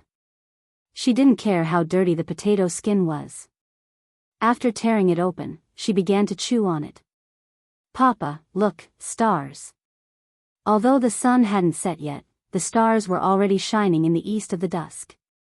The setting sun was like fire here, and the stars were shining there. What a rare picture, the little fellow was almost stunned. "Is it beautiful?" "Yes." "Then Papa will show you a better one." After that, Qin Shi suddenly raised his right hand, and then pointed to the east with his fingers like a sword. Then, a blue light suddenly rose. Like a meteor, it flashed over the little fellow's head, and then left a long shadow in the sky. "Meteor. Meteor. I know. It's a meteor." The little fellow jumped up and down excitedly. Her clear and melodious voice reverberated throughout the valley, like a cheerful bird flying freely under the boundless sky. At the same time. East Stage. The peak of Taihang. In fact, the sun had already set. But because of the refraction of the clouds, the afterglow of the setting sun could still be seen on the mountain, giving people the illusion that the sun had not set yet. Mr. Qin did not come after all. Even if people did not want to believe it, it was the truth. He was afraid of the battle. Many people came to watch the battle with a pilgrimage mentality, but they did not expect to see such a result in the end. This was something no one had expected. From today onwards, Mr. Chen's name would become Huaxia's biggest joke. After everyone shook their heads and sighed, they finally walked down the mountain in low spirits. Only a few people were still standing in the same place, unwilling to leave. Su Hongyi stood on a large rock closest to the observation deck. When he saw the sun sink into the mountaintop, he couldn't help but smile. From this moment on, everything was different from before. Identity, status, power, as long as he, Su Hongyi, wanted it. How could he not get it? This was the real. He would climb to the top and look down on all mountains. If Su Feng was not still sitting on the observation deck, Su Hongyi would have looked up to the sky and screamed to express his excitement at the moment. Su Hongyi's excitement did not last long. Because there was a sudden exclamation from the crowd behind him. "Look! What is that? It looks like a meteor." "Bah, no. It's a sword." "A flying sword? It's so fast, it's coming, it's coming." The green light was so fast that it arrived in the blink of an eye. Like a meteor, it approached the east stage in an instant. Su Hongyi stared at the green light in a daze, and the smile on his face froze instantly. "He's coming." Just as the sun was about to set and night was about to fall, a ray of green light streaked across the sky and shot straight to the peak of Taihang.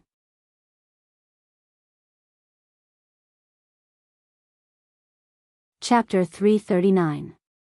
The sun had already set. Just when everyone thought that Mr. Chen was not going to show up, a green light suddenly pierced through the sky, leaped over the mountains, and headed straight for the east platform from the northwest. The green light shone like a comet. But when the green light approached the peak of Taihang, people suddenly realized, this was not a shooting star, this was a flying sword that only existed in legends. At the peak of the mountains, a sword soared to the heavens. Swoosh, swoosh, a green rainbow pierced the sky. The long sword turned into a green light and suddenly flew over from afar. Although it was not close, it vaguely gave people a huge pressure. Its momentum was so strong that it was unstoppable. The sword was 3 feet and 3 inches long, the blade was like water, and it emitted a dense chill.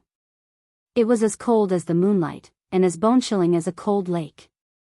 This long sword was the magic weapon that Shi had snatched from Bai Hong's hand, Flowing Cloud. Because the long sword was flying too fast, before anyone could react, the long sword had already arrived at the peak of Taihang, and the tip of the sword was pointed straight at Su Feng, who was sitting on the observation platform. Good timing. Seeing this, Su Feng let out a long howl to the sky. Then, like a giant python that had been dormant for a long time, he suddenly soared into the sky. His black robe fluttered in the wind, and for a moment, he was like a god descending to earth, facing the flying sword in the sky. However, when Su Feng soared into the sky and was ready to face the sword, he truly felt the majestic power contained in the sword. Under the sky that was not late at dusk, twilight gradually rose, and the mountain wind raged. The sword seemed to have torn the sky apart, leaving a shallow mark in the void. Wherever the long sword went, the spiritual energy at the peak of Taihang surged toward it. The spiritual energy of heaven and earth kept converging into the sword, but it gradually increased the power of the sword. In the end, this power made Su Feng feel like he was in a trance, as if he was not facing the sword, but the entire sky, the sky, had collapsed. The power of this sword was so terrifying. Su Feng's face turned cold. He did not have time to think about where this flying sword came from, and he instinctively stirred up the vitality in his body. With a loud shout, 8 Yin servants immediately appeared beside him and formed a protective circle around him. The 8 Yin servants took up the position of the 8 trigrams, each occupying a corner. At the same time, they continued to inject their own Yin Qi into Su Feng's body. In that instant, with Su Feng as the center, a shadow of the 8 trigrams suddenly appeared at the peak of Taihang, facing the green light from afar. For the past 3 days, Su Feng had been continuously absorbing the Yin Qi from the Taihang mountains, pushing the 8 Yin servants to their peak condition. The vast and majestic Yin Qi of the mountains, as well as Su Feng's hundreds of years of hard cultivation, merged into the peak of Taixing at this moment. They slowly circulated in the void, forming an indestructible 8 trigrams formation. And this was his trump card, Yin Soldier's formation, Move the Mountains. Taking advantage of the right time, place, and people, gathering the power of the mountains, rivers, sun, moon, and yin and yang, he faced this world-shaking sword head-on. This was a powerful force that only those above the celestial being realm could control. It was also a power that ordinary people could never imagine. Therefore, no matter who won or lost in this battle, it could definitely be said to be an unprecedented battle. And the moment Su Feng revealed the Taiji diagram, the flying sword finally arrived in front of Su Feng. Like the sonic boom caused by the flight of a supersonic fighter, the moment the longsword hit the Taiji diagram, with the point of impact as the center of the circle, a burst of white air suddenly erupted, its power monstrous. The invisible air wave carried a powerful impact, instantly turning the stones on the observation deck into dust. At the same time, the air wave also uprooted all the trees on the mountain. For a moment, the peak of Taihang was filled with dust and dirt, as if it had been hit by a Force 12 typhoon. Su Hongyi was standing closest to it, so the moment the air wave hit, he was sent flying by the powerful shock wave, and then rolled along the hillside. After rolling for a few hundred meters, he finally hit a big rock and stopped. Gravel and dust constantly fell on Su Hongyi, and in a short while, he was buried alive. Similar scenes kept playing out. No one had seen a battle between those above the celestial being realm, so they didn't know what the safe zone was. If it weren't for Wu Lian's consideration of not letting everyone get too close, the peak of Taihang would have been dyed red with blood today. And this was based on the situation where Su Feng flew into the sky and took the sword head-on. If Su Feng was still standing on the observation deck, this sword, wouldn't it have shaved the mountain? The lucky ones with lower cultivation were standing farther away in advance, and after the explosion, they ran faster than anyone else, so they were not injured because of this. By the time they looked at the viewing area in shock, they realized that everything had already been settled. The air wave dissipated. Su Feng was still flying in the air. But his black robe was torn to shreds by the air wave, and from afar, he looked like a rag doll. As for the Taiji diagram, it had already turned into a light smoke, dissipating at the peak of Taihang. Su Feng didn't seem to be injured. That was because the flying sword suddenly stopped in the air after breaking the Taiji diagram. The blue light around the long sword had already dissipated. If it weren't for the fact that it was still floating quietly in the air, it wouldn't have looked much different from an ordinary long sword. However, although there were no visible wounds on Su Feng's body, most of his primordial qi had been shaken away. Like an old man whose body had been hollowed out, Su Feng stared blankly at this long sword that was right in front of him. He actually couldn't maintain his high void wind resistant state, falling straight down from the sky just like that. Bang! With a muffled sound, Su Feng crashed heavily into the ground. But right after that, he crawled up from the ground shakily. Su Feng half knelt on the ground, trying to raise his head. In addition to shock, fear, there was also some disbelief in his eyes. One sword. Only one sword. He couldn't even take one sword from Mr. Chen. From beginning to end, Mr. Chen had never shown his face. With only one flying sword, he had cut off half of his cultivation and completely turned him into a cripple. Su Feng stared blankly at the flying sword in the sky. Suddenly, the sword vibrated slightly. After seeing this scene, Su Feng suddenly felt as if he had been struck by lightning.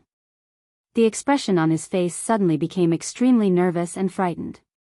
So, after a shudder, Su Feng suddenly lay on the ground, his forehead pressed against the soil, and shouted in a trembling voice, "Thank you, Mr. Chen, for sparing my life.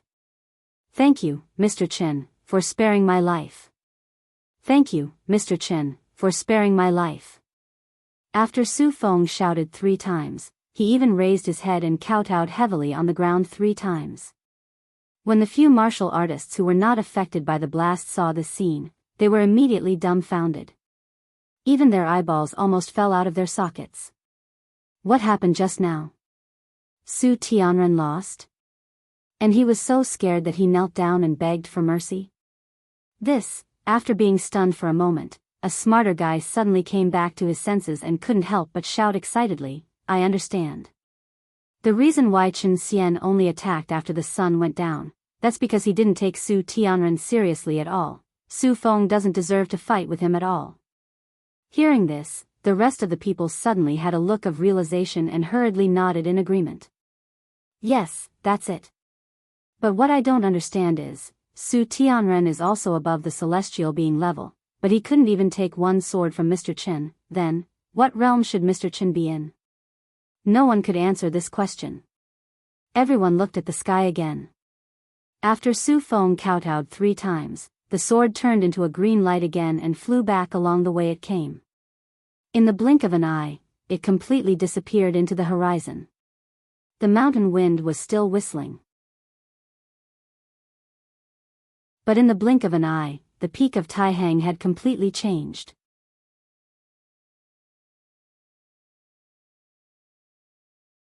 Chapter 340. The farce finally came to an end. In fact, whether it was Su Feng or the onlookers present, any thoughts or opinions of them were meaningless to Qin Shi.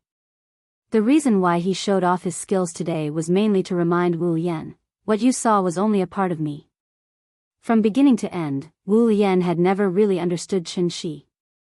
As for the others, if it weren't for Qin Shi's photographic memory, he probably wouldn't even remember the names of Su Feng and Su Hongyi, let alone the others. Anyway, no matter who or what, in short, there was only one sentence: "I didn't care." There was a lot of noise in the east platform, but the north platform was still a peaceful scene in the mountains. The night breeze was gentle, and the stars were twinkling. This time, Chin-shi had specially brought a skylight tent.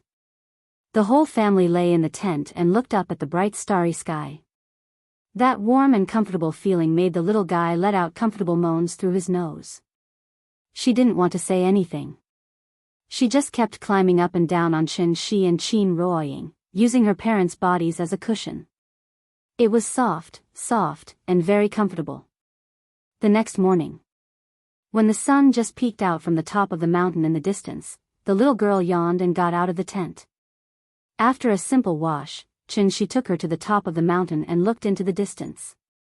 The green mountains in the distance were dark and misty. Far away from the smog of Shangjing, large clouds floated gently on the top of the mountain. Seeing such a beautiful scene, the little girl excitedly ran on the grass. Children at this age were always innocent and beautiful, like a flawless gem, pure and dazzling. She grinned and laughed, like a butterfly swimming in the flowers. Accompanied by the beautiful morning sun, her laughter resounded throughout the mountain. Nian, be careful of the stones under your feet. Don't fall. After packing up the tent, the little girl still didn't want to leave. Chin-roying stood aside and watched her run freely on the grass. This was the fruit of her and Chen-shi's love, the baby she gave birth to after 10 months of pregnancy. Therefore, whenever she saw Nian giggling happily, Chin-roying's mouth would always reveal a faint smile. Chin-roying quietly accompanied the little fellow. Chen-shi, who was still packing, suddenly turned his head and looked at her quietly. The woman in front of him, whose heart was as simple as a simple flower, was still as moving as ever. Falling flowers are silent, people are as indifferent as chrysanthemums. The beauty of a book can be read. He reckoned that he wouldn't be able to finish reading Chin-roying's book in his lifetime. Chen-shi looked at Chin-roying quietly, while Chin-roying looked at the little fellow quietly. This scene was very similar to the hazy mood described by Bien Jilin in Cliffhanger. You stand on the bridge and look at the scenery. The sightseer is looking at you from upstairs. The moon adorns thy windows, you decorate other people's dreams. And you are my dream. When the family of 3 returned to Scarlet Cliff Castle and got on the bus again, it was already 4:00 in the afternoon. The short trip to Taihang ended in such a joyful atmosphere. Although the little fellow still wanted to continue, when she thought of the 2 brothers who were still waiting for her in the tea house, she couldn't wait to fly back to Shangjing. Because she could show off in front of them again. This little fellow was still young, but she especially enjoyed the feeling of being envied. And the 2 brothers gave in to her, so every time she showed off, even if they weren't interested, they would try their best to look extremely envious. Thinking about it, it was quite difficult for the 2 of them. In the past, when Auntie Zhang took care of Nian, the child was a careful and cautious mimosa. Now that she had been with her parents for a long time, the mimosa had become a little daisy commonly seen on the roadside. Lively and cute, she wasn't weak and delicate like the precious flowers. Chen-shi was very satisfied with this. The bus soon arrived at Shangjing. As soon as they walked out of the bus station, Chen-shi took the little fellow to the parking lot. Before he could reach out to call a taxi, 2 girls in their early 20s suddenly ran in front of him and excitedly pointed at the little fellow and said, "Hello, is this your daughter?" The 2 girls were quite good-looking. Big eyes, sharp chins, and high noses. They were the most popular faces on the internet. The 2 of them wore sports vests that exposed their navel and a pair of tight-fitting sports pants, which perfectly displayed the advantages of their figures. Yes, what's the matter? Chen-shi had always been very polite to ordinary people, so he simply nodded. Brother, it's like this. We saw that your daughter is so cute, so we want to ask her to take a short video with us. Just 15 seconds, is that okay? Short video? The waves of the internet came one after another, so old antiques like Chen-shi were naturally eliminated a long time ago. However, when Chin-roying heard the little girl mention the 3 words, short video, she couldn't help but smile and explain, they should be talking about TikTok. Oh, yes, TikTok.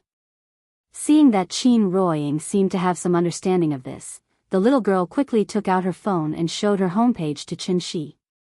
She also specifically pointed at her number of fans, which was more than 400,000, which was quite good. We want to dance a grade dance with our sister. Look, it's this video. There are only 2 or 3 movements, it's very simple. Qin Shi looked at it and found that it was indeed very simple. He looked down at the little fellow and asked, Nian Nian, sister wants to dance with you, are you willing? Hearing this, the little fellow seemed to be a little shy. She quickly hid half of her body behind Qin Shi. After she felt that she was safe, she poked her head out and glanced at the phone screen that the little girl handed over. Sister, don't be afraid. Look, it's just a few movements. You only need to do it once with us. The little fellow shrunk behind Qin Shi timidly. She seemed to be a little unwilling. However, Qin Shi knew the little fellow's character very well. It was not an exaggeration to say that this little fellow only needed to blink her eyes and he already knew what she was thinking. With her current reaction, it was not that she did not want to, but she did not dare. Seeing that there were people coming and going at the station, the little fellow would more or less be a little shy. In this case, Qin Shi, as a father, naturally had to encourage her more. Just play for fun, treat it as entertainment, and train her courage at the same time. It was a good thing. Therefore, Qin Shi squatted beside the little fellow and persuaded her for a while. Father's words were always useful, so after hesitating for a while, the little fellow mustered up her courage and nodded. Then, she walked out timidly. The movements were indeed very simple. It took a total of 15 seconds. Excluding the head and the tail, it probably took less than 10 seconds to actually jump up. Therefore, after the 2 girls demonstrated it in slow motion, the little fellow remembered most of it. Although she remembered the movements, she did not immediately start. Instead, she pouted and said to Qin Shi, Papa, you dance first. I'll dance after you. I'll dance? Qin Shi looked at the little fellow helplessly, but when he saw her serious face, he did not know whether to laugh or cry. Seeing this, Qin Ruoying not only did not help Qin Shi, but also added fuel to the fire. Just dance for her to see. If you don't dance, how would she dare to dance?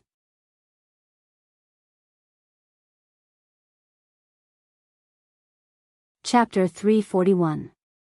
Dancing. For Qin Shi, dancing was not a difficult task. It was nothing more than making one move after another according to the rhythm of the music. But when she thought about how he was going to perform a web celebrity dance in such a crowded place, Qin Shi felt a little weird.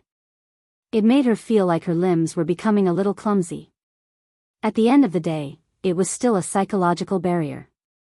However, when he looked at his wife and children's expectant eyes, Qin Shi decided to go all out. As for his reputation, could it be eaten? As a result, such a scene played out outside the busy Shangjing station. A man in a mountaineering suit danced the ash dance with the company of 2 sexy and hot internet celebrities. Looking at his standard movements, he looked like a professionally trained dancer. Qin Shi seemed to be in a good mood today, so after he finished dancing, he even imitated the handsome pose of a celebrity and winked at Qin Ruoying with a domineering expression.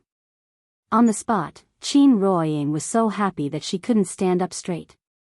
Daddy is so amazing. Qin Ruoying couldn't stop laughing, but the little girl was obviously shocked by her daddy's handsomeness. Therefore, when she finished watching Qin Shi's demonstration, the little girl couldn't wait to jump in front of the camera. Then, she imitated Qin Shi's left and right hand gestures. Her little face was so happy that it was about to bloom. She was a child, so she didn't need to do anything. As long as she showed a pure smile and was happy from the bottom of her heart in front of the camera, she would naturally receive countless likes. The 15-second video was quickly recorded, but the little girl couldn't stop at all. It was as if she had eaten ecstasy and was completely high. Mommy, you too. The little guy ran to Qin Ruoying's side and pulled her along, wanting her to jump with him. Qin Ruoying couldn't persuade her, so in the end, she could only smile bitterly and dance with her. The 2 girls had picked up a treasure today. Just Chen Shi and his wife's photos alone were enough to win an international photography award, not to mention that they were a family of 3 now. The family of 3 was having a good time here, attracting the attention of the passers-by. Many people even stopped and took out their mobile phones to take pictures. Seeing that there were more and more onlookers, Chen Shi thought about it again and again, and had to stop the little fellow's excitement. After letting her say hello to the 2 sisters, he took her and left directly. Seeing this, the little girl hurriedly caught up with Chen Shi and wanted to leave his WeChat account, hoping that they could take videos together in the future. However, she was decisively rejected by Chen Shi. After all, he had no intention of letting Nian become an internet celebrity. It was fine to play around, but not when it came to other things. This was a matter of principle.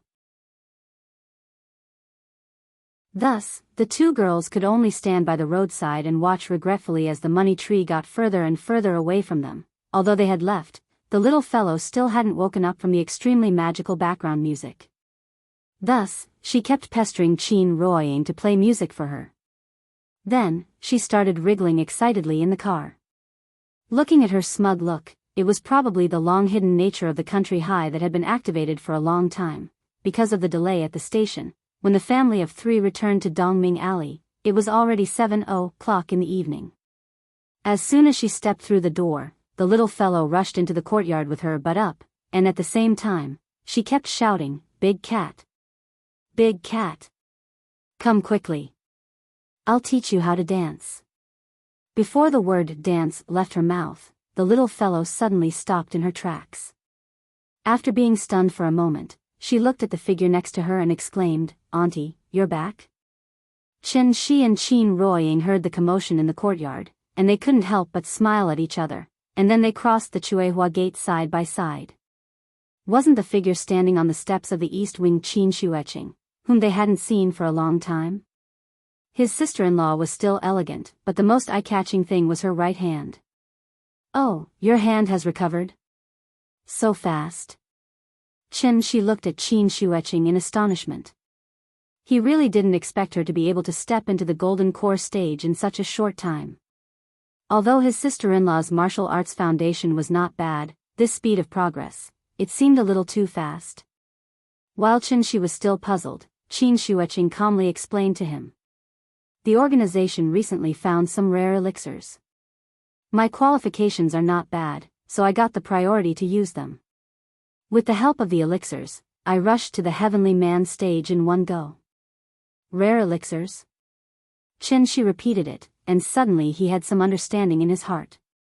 As the spiritual qi of heaven and earth became more and more intense, some precious treasures of heaven and earth would naturally be born. With the power of Hua Xia, it was not difficult to collect these rare treasures. His sister-in-law was young, had a solid foundation, and good qualifications. In addition, she was originally a great guru at the peak of the Gang realm. After practicing the practice method Chen Shi gave her, she naturally made rapid progress. Therefore, even without the help of external forces, it was estimated that she could soon break through to the Heavenly Man stage. The Heavenly Man was just a pseudo-elixir stage. Only those above the Heavenly Man could barely be regarded as the Golden Core stage. In the blink of an eye, his sister-in-law had reached the Golden Core stage. It had to be said, time really passed quickly. "You haven't been home recently. What have you been busy with?" Qin Ruoying also hadn't seen Qin Shueqing for a long time. Now that she suddenly saw her back and her injuries had recovered, Qin Ruoying naturally felt happy for her from the bottom of her heart. Therefore, after handing the luggage to Chen Shi, Qin Ruoying stepped forward and pulled Qin Shueqing to talk. His wife wanted to catch up with his sister-in-law. As her brother-in-law, Chen Shi naturally didn't want to disturb them. So after taking the luggage, he asked the little fellow to go back to the room to wash her face and change her clothes. But the little fellow didn't pay attention to him. As soon as the big cat came over, the little fellow ran straight to the fish tank with the big cat in her arms. Then, under her leadership, the cat and the fish shook crazily to the music from the mobile phone. Left, right, forward, backward, the little fellow led the dance in front. The big cat squatted on the ground and waved its paws. Big Head floated in the fish tank and shook its head and tail. Looking at their silly looks, Chin-Shi could only shake his head with a smile. Then, he went to the kitchen alone to prepare dinner. While cooking, Chin-Shi also pondered about his sister-in-law's sudden return. Actually, even if he used his butt to think, he knew that Qin Wanqing was being used by Wu Lian again. The Wu Lian successfully made Chin-Shi reveal the tip of the iceberg through Su Feng's provocation. When they finally realized Chin-Shi's potential, they immediately transferred their sister-in-law back. They were afraid that Chin-Shi would vent his anger on them. On the other hand, they wanted to let Chin-Shi see with his own eyes that the Wu Lian would never treat his own people badly. So, they let their sister-in-law get a big bargain. Otherwise, how could they let her use this kind of heaven and earth treasure, which was very helpful for cultivation? As a large organization with an official background, this kind of decision was naturally right. But this kind of behavior made Chin-Shi very disgusted.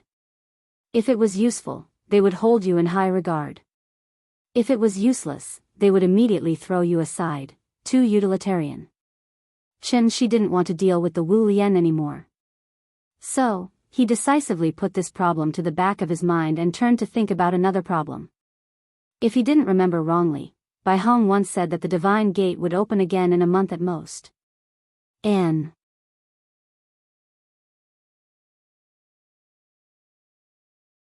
Chapter 342.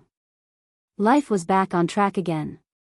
It was so peaceful that not a single ripple could be felt. The only thing that made Chin-Shi feel a little uncomfortable was, the little girl was addicted to the phone after all. Since the last short video, the little thing wanted to play with it from time to time.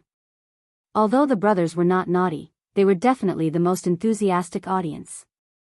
They would always give the warmest applause to the little girl at the end of her performance.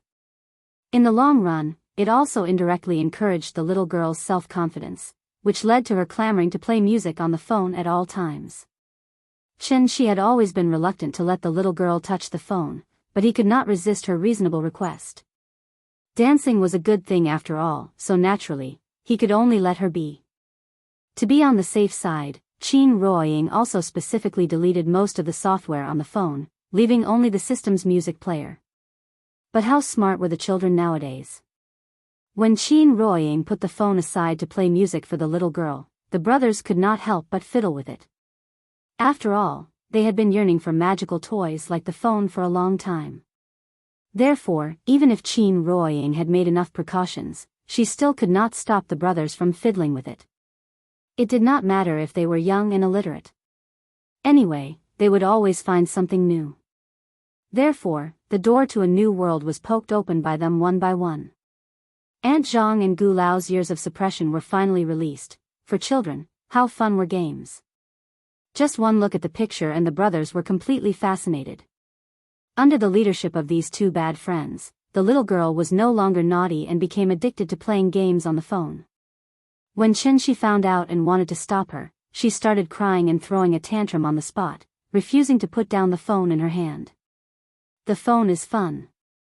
I want to play with the phone. I don't want toys. I want to play with the phone. This time, Chin-Shi was at his wit's end. Pandora's box had been opened, and it was basically impossible to close it again, unless their memories of this period were erased. But Nian was his daughter after all, and the child was still so young. How could Chin-Shi bear to use magic to forcibly erase her memory? What's more, it was already the era of the mobile internet. Mobile phones had become a necessity in life. No matter how much one tried to prevent it, the child would come into contact with a mobile phone one day. Therefore, the only thing Chin-Shi could do now was to set some rules with this little thing and set a time limit for it to play every day. It's okay to play with your phone, but you have to learn self-control first. This was more important than anything else. It was precisely because of this that how to cultivate Nian's self-control became Chin-Shi's top priority. For this reason, Chin-Shi didn't even have time to play chess with Gu Lao. Almost every day, he would try to find some fun things to do, such as boating, fishing, flying kites, and other outdoor activities. Chin-Shi only hoped that this could distract the little girl's attention, so that she would not hold the phone all day long. The hearts of all parents in the world, just like that, the days passed by one by one. While Chin-shi was busy taking care of the child, he did not completely idle. Instead, he took the time to do something bad. And that was, including the Sundial Brilliance Temple, the 5 temples left by the Taiqing divine ancestor were all demolished. By searching the memories in Bai Hong's mind, Chin-shi found the remaining 4 temples and wantonly destroyed them. The escape route left by the Taiqing divine ancestor for the ancient cultivators was blocked by him just like that, and the reason why Chin-shi did this was mainly because the divine gate was always an uncertain factor. He did not like this feeling very much, as if someone would emerge from the divine gate at any time. And last time when the divine gate closed, Chin-shi had already noticed an extremely powerful aura from it. The unknown represented danger. It was not that Chin-shi was afraid, but he did not want his family to face any danger. Not even a little bit. The ancient cultivators had left for too long. After so many years of evolution, the earth had long changed. They were no longer suitable for this era. This was the modern era. Not the ancient mythological era. So after thinking for a long time, Chin-shi finally made such a selfish decision. He destroyed all the temples that served as coordinates and completely blocked the ancient cultivators' return route, so that they would obediently stay in the great world and not come out to cause trouble from time to time. Whether it was out of selfishness or to protect the Earth's existing environment, this decision was obviously the most correct. To be honest, when he demolished the Sundial Brilliance Temple, it really made Chin-shi's heart ache. He destroyed an excellent cultivation place with an 8 times faster time flow just like that. In fact, ever since Bai Hong revealed the information about the 5 temples, Chin-shi roughly understood why the time flow in the Sundial Brilliance Temple was different from that of the Earth. It was because the Sundial Brilliance Temple was connected to the Great World, so the time flow in the temple was actually the time flow in the Great World. In addition, Chin-shi guessed that there should be another Sundial Brilliance Temple in the Great World. Just like there was a receiver at both ends of the phone, the temple on Earth was just a child temple, and the temple in the Great World was the mother temple. In order to confirm whether destroying the temple could really cut off the connection between the Great World and the Earth, Chin-shi recently paid special attention to the fluctuation of the spirit qi of heaven and earth. June 1st, Children's Day. On this holiday that only belonged to children, the fog that covered the sky finally appeared again. The scale of the spirit qi tide this time was indeed very large. As long as it was a place with a little bit of spirit qi, there was now fog everywhere.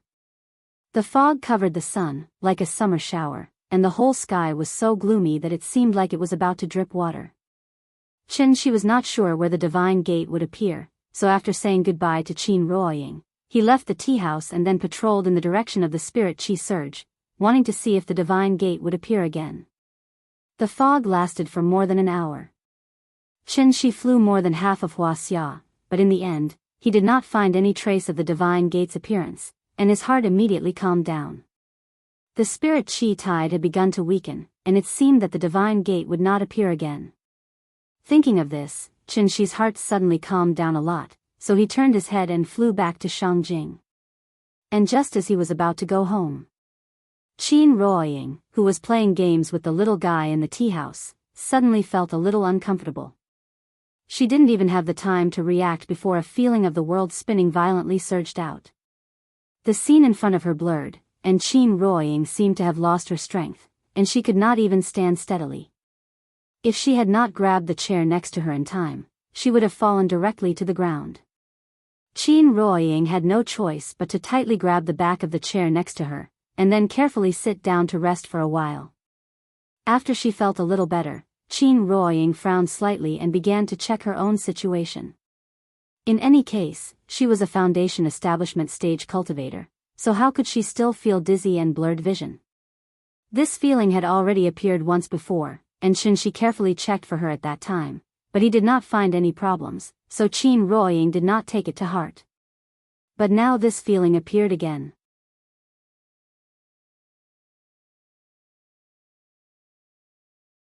Chapter 343. For a foundation establishment stage cultivator to frequently experience dizziness and blurred vision, this was clearly a very strange thing. Therefore, when Chen Shi came back, Qin Ruoying immediately told Chen Shi about this matter.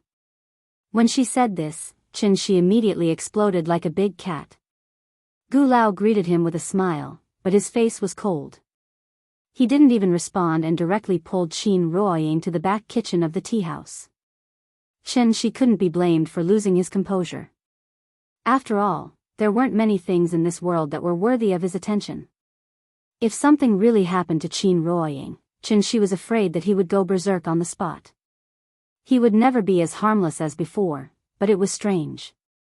Although Qin Ruoying's aptitude was average, in any case, she was now able to cultivate, right? Her earth soul had returned to her body. In the case of 3 complete souls, how could she fall ill? Not to mention what realm Qin Ruoying's cultivation had reached, even if she really did have some kind of strange illness, Chen Shi, as the best doctor in the world, wouldn't be able to find the problem. Due to all kinds of worries, Chen Shi was really nervous this time. Where did the problem come from? Out of caution, Chen Shi first used the amplification effect of the soul crystal to greatly increase the strength of his divine soul. Only then did he release his divine sense to carefully investigate Qin Ruoying's body. There was no problem with the body's organs, 5 viscera, 6 bowels, and 8 major systems. Since the whole person was healthy, the problem was obviously in the divine soul. Therefore, Chen Shi gave the soul crystal to Qin Ruoying, and then let her try to let her divine soul out of her body. Perhaps it was because Qin Ruoying's current cultivation was too low, so even if he used the soul crystal to force her divine soul out of her body, Chen Shi couldn't see anything wrong with her divine soul. From the perspective of an immortal cultivator, the soul was the most important organ in the human body.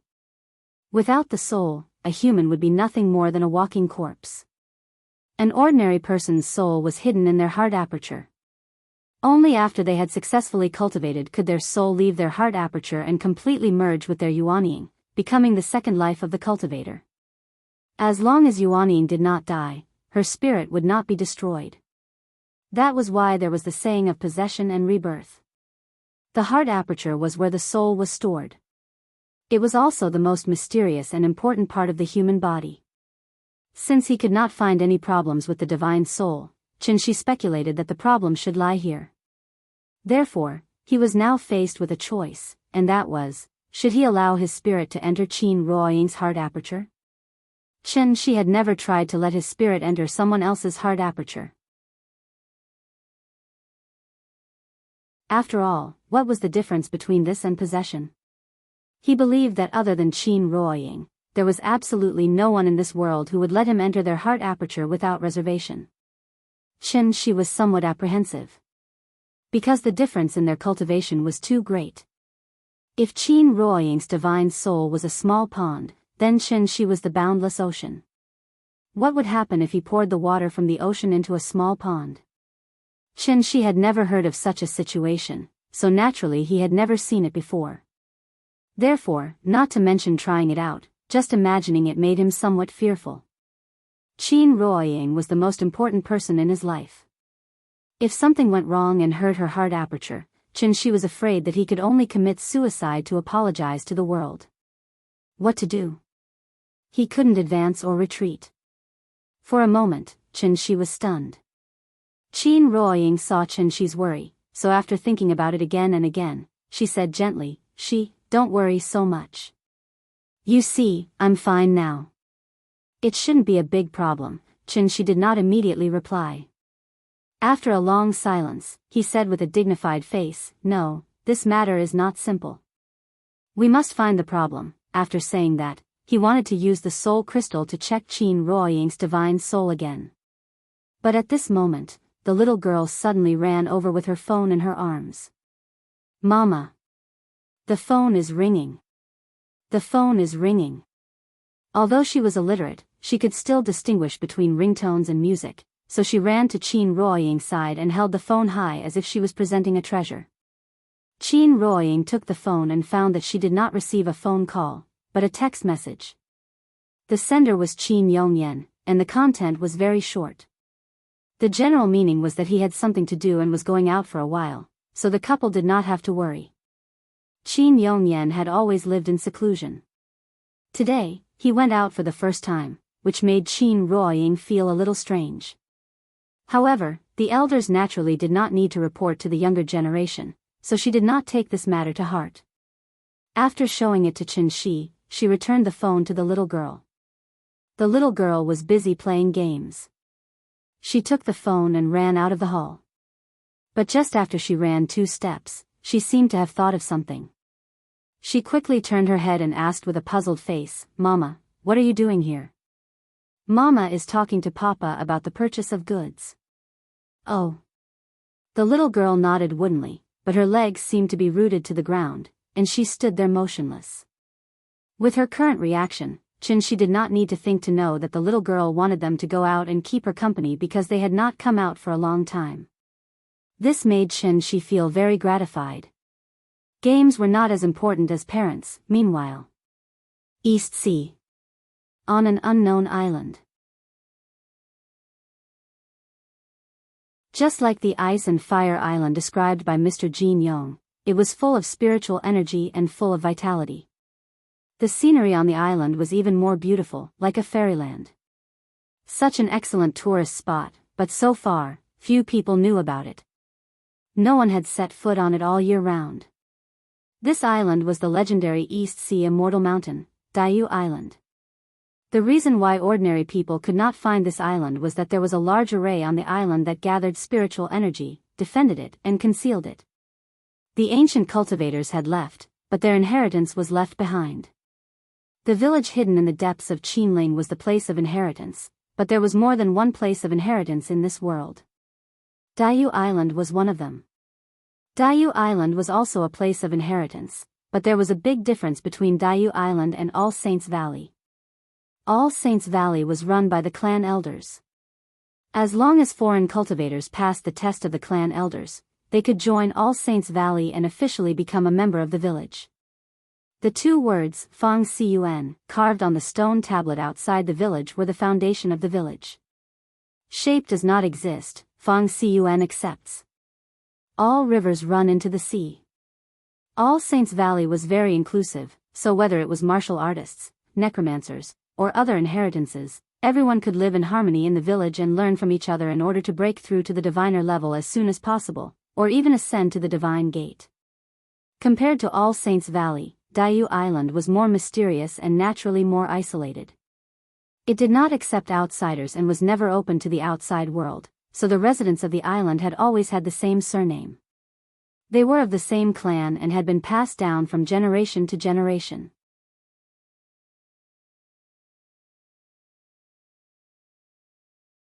Chapter 344. East Sea Immortal Mountain, Diyu Island. Diyu Island was not an isolated island, but a group of more than 10 small islands. It was like a county with more than 10 villages under its jurisdiction. 17 small islands were scattered randomly on the sea. Although the islands were not connected, they were not very far apart either. As far as the eye could see, it was all clear and transparent seawater, fine golden beaches, and lush forests. This place was like a pure land that had never been polluted by industry. Everything was so beautiful. In such a paradise, it was natural that it would be flourishing and flourishing. Therefore, the residents of the island all had the same surname, Jiang. One had to know that the origin of surnames could be traced back to the birth of new humans. At that time, humans were still in a matriarchal system, so many surnames had the word woman in them. Jiang was one of the 8 great ancient surnames. Ever since the ancient cultivators left, the Jiang clansmen left on Earth had sealed themselves on Diyu Island. If not for the serious dangers of close kin reproduction and the need to inject new blood into the clan from time to time, the Jiang clan would never allow any outsiders to set foot on Diyu Island. It was precisely because the Jiang clan had followed the ancestral teachings of seclusion for so many years that the Jiang clan's inheritance was extremely complete. This had become the thing that the Jiang clan was most proud of. Just like the rumors in the outside world, they were what the ordinary cultivators were talking about, descendants of immortals. However, due to the gradual weakening of Earth's spirit energy, even the ancient cultivators could only stay away from it, let alone these abandoned children left behind on Earth. Therefore, rather than saying that the Jiang clan was conserving their strength, it was better to say that they were struggling at death's door here. At their worst, there was not even a single immortal in the entire Jiang clan. However, this was all in the past. With the gradual recovery of spirit energy, the Jiang clan was about to welcome its most glorious moment. The current clan leader, Jiang Yuankui, was very confident about this. On this day, Jiang Yuankui was handling clan affairs in the ancestral hall of Qixia Peak when a clan disciple suddenly came to report, interrupting his train of thought. Clan leader, someone wants to see you. Who is it? This person is from the All Saints Valley. His name is Qin Yongyan. All Saints Valley? Wasn't it destroyed long ago? Jiang Yuankui repeated this phrase, and a faint smile appeared on his face. It was obvious that there had been some unpleasantness between Daiyu Island and All Saints Valley. Jiang Yuankui pondered for a moment, then coldly said to the messenger, "It seems that those old things are really dead. Now, a junior of the young generation wants to see me? Tell him to scram." Hearing this, the messenger had an extremely awkward expression on his face. After a moment of hesitation, he said cautiously, "Sir, that person also said that, he is Mr. Chen's father-in-law, Mr. Chen?" Jiang Yuankui froze for a moment. Then, he seemed to think of something, but he wasn't sure. He frowned and asked, "Which Mr. Chen?" "He's the one who soared to immortality with a single sword strike in Taihang Mountain." Jiang Yuankui was silent. After a long moment of silence, he said solemnly, "Tell him to come see me." "Yes, Patriarch." At the foot of Qixia Peak, Qin Yongyan stood proudly in front of the mountain gate in a plain robe. Although it was called a peak, it was actually only a few dozen meters high. From afar, one could see the cornice of the ancestral shrine at the top of the mountain. Perhaps it was because no stranger had appeared on Daiyu Island for a long time, so when Qin Yongyan stood there, countless Jiang family members couldn't help but come to take a look. Qin Yongyan was like an old monk in meditation. After standing there for more than 10 minutes, the Jiang clan member who went to deliver the message hurriedly rushed over. "Mr. Qin, please come with me." Then, the man led Qin Yongyan to the square outside the ancestral shrine. Qin Yongyan had been silent the whole time, but when he arrived at the square, he set his eyes on the giant bronze cauldron. This giant cauldron, All Saints Valley once had one. Qin Yongyan didn't have to wait long in the square before a man in a brown brocade robe strode out. This man looked about the same age as him, probably in his 40s, but his tone was slightly arrogant. As soon as he saw Qin Yongyan, he asked impatiently, "Tell me, why are you here?" Junior Qin Yongyan greets Mr. Jiang. Cultivators naturally couldn't be judged by their appearances. Although Jiang Yuankui's attitude wasn't good, Qin Yongyan still bowed respectfully to him. Jiang Yuankui naturally had the right to be arrogant. After all, his age and seniority were much higher than Qin Yongyan's. However, when Jiang Yuankui approached Qin Yongyan, he suddenly realized Qin Yongyan had actually stepped into the celestial being realm, which surprised Jiang Yuankui quite a bit. A junior with the surname Yong should be between 40 and 60 years old, but he had already stepped into the celestial being realm? This kind of cultivation aptitude was rare even in the Jiang family. No wonder this man dared to climb Qixia Peak alone to ask for a meeting. Jiang Yuankui frowned as he sized up Qin Yongyan. Seeing that he didn't answer, Qin Yongyan cupped his hands and bowed. He said directly, "I know that outsiders are not allowed to set foot on Daiyu Island. The reason why I came so abruptly this time is that I have a question that I would like to ask Mr. Jiang." "Tell me about it." Because the Jiang family's inheritance was relatively complete, since ancient times, many cultivators had wanted to come to the island to seek guidance. Under normal circumstances, if it didn't involve too many secrets, or if he happened to be in a good mood at that time, the Jiang family's patriarch would answer the question, which could be considered as forming a good relationship with the outside world. As a result, the Jiang family's reputation naturally became more and more well-known. "Thank you, Mr. Jiang." Qin Yongyan bowed again, then slowly said, I have an only daughter, who entered the ancestral hall at the age of 8 and became Xian Nu. In the blink of an eye, 20 years have passed, and my daughter has married and has children, living a stable and happy life, Qin Yongyan narrated in a calm tone. But when Jiang Yuankui heard the 2 words, Xian Nu, he frowned on the spot. This was because he had already guessed what Qin Yongyan wanted to ask. Just as expected. Qin Yongyan said some seemingly long-winded words, but in the end, he suddenly changed the topic and said, "My wife is also Xian Nu, so I know very well that most Xian Nu won't live past 40. This kind of tragedy has happened once before, and now it's happening to my daughter again. Let me say something disrespectful to the ancestors. If I could turn back time, even if I had to sacrifice my life, I would never let my daughter become Xian Nu. Unfortunately, it's too late to say anything now." Speaking up to this point, Qin Yongyan raised his head and glanced at Jiang Yuankui. Then, with a solemn expression, he said, "This junior has heard that most of the mystical maidens of the Jiang clan will have good endings. Therefore, I took the liberty to visit.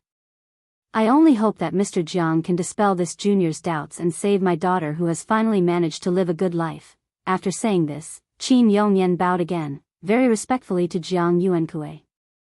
Jiang Yuankui silently looked at Qin Yongyan. After being silent for a long time, he said in a deep voice, "Get up first." Hearing this, Qin Yongyan's face lit up with joy. Just as he was about to thank him, he heard Jiang Yuankui sigh and say, "I'm very sorry."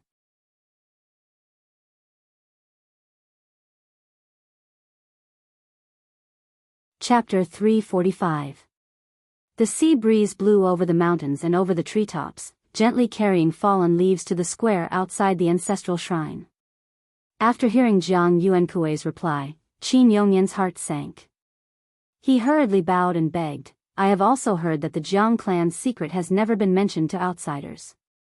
However, this matter concerns my daughter's life, so I have no choice but to treat it seriously. Mister, you are the leader of a clan. If you have any difficulties, this junior can understand. I only hope that sir can give me some pointers and point out a path for my poor daughter. This junior will definitely remember such a great favor in his heart at all times. Thank you for your trouble, sir." After speaking, Qin Yongyan bowed to Jiang Yuankui again. The meaning of his words was very clear. Even if Jiang Yuankui could not reveal it due to the clan rules, he could still give him some pointers. In any case, he could give him a direction to work towards. Then, he could find a solution in that direction. This request did not seem excessive, but Jiang Yuankui did not know why. After hearing Qin Yongyan's words, he responded with an expressionless face, "I already said that I cannot help you with this matter, please go back." After speaking, Jiang Yuankui flicked his sleeves and turned to walk back to the ancestral shrine. "Sir Jiang, please stay." Qin Yongyan could not help but feel anxious. He could not help but take a few steps forward, wanting to say a few words to Jiang Yuankui. However, at this time, a young man appeared in front of him at an extremely fast speed. Then, he stretched out his right hand and stopped Qin Yongyan. The clan leader's meaning is very clear. "Please go back." Qin Yongyan glanced at the young man, only to discover that this young man was actually a diviner-level expert. For a moment, he was unable to advance or retreat. Qin Yongyan's face revealed a look of struggle. After hesitating for a moment, he suddenly bent his knees in front of this young man, and with a plop, he knelt on the ground. "I hope that Sir Jiang will be merciful and save my poor daughter."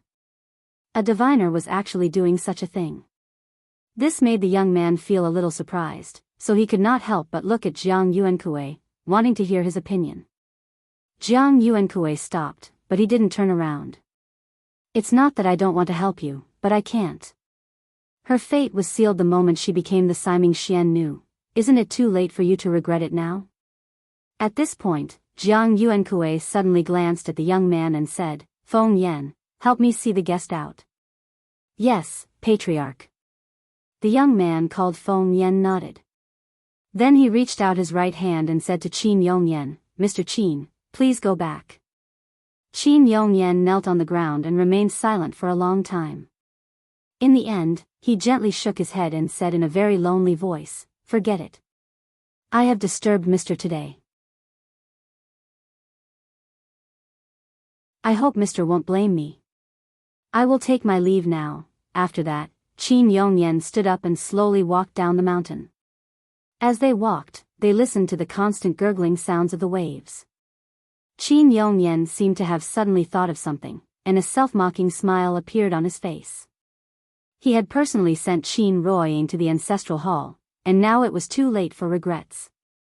The reason he regretted it was all because of that cheap son-in-law. Qin Yongyan would never forget that day. All Saints Valley. In a small courtyard at the back of the mountain. When Qin faced everyone and loudly shouted, "Let's go home," it was like a heavy hammer hitting Qin Yongyan's heart. His voice was as loud as a bell and as loud as thunder. It also made him completely wake up. Qin Yongyan was in great pain as he watched his lover die in his arms, but he didn't understand why he was in pain. Everything about the Siming Xian Nu was normal for everyone in the village. In everyone's opinion, becoming the Xian Nu was always an extremely glorious thing. Even if they knew that the Xian Nu would have a shorter lifespan. Becoming the Xian Nu was the most glorious thing in All Saints Valley since ancient times. Children of 8 or 9 years old were ignorant. If the elders said that the Xian Nu was good, the children would naturally want to become the respected Xian Nu. Until they reached adulthood, until they died prematurely due to the exhaustion of their lifespan. They always believed that being able to become the Xian Nu was their blessing. Everything had been deeply ingrained in them. Qin Yongyan finally understood why he had felt pain in the past. What was the purpose of life? For the current him, being able to see his daughter grow up and live a happy and stable life was the most meaningful thing. As for the rest, it wasn't important. In order to make up for his mistakes, the first thing Qin Yongyan did after becoming a diviner was to seek help from Daiyu Island.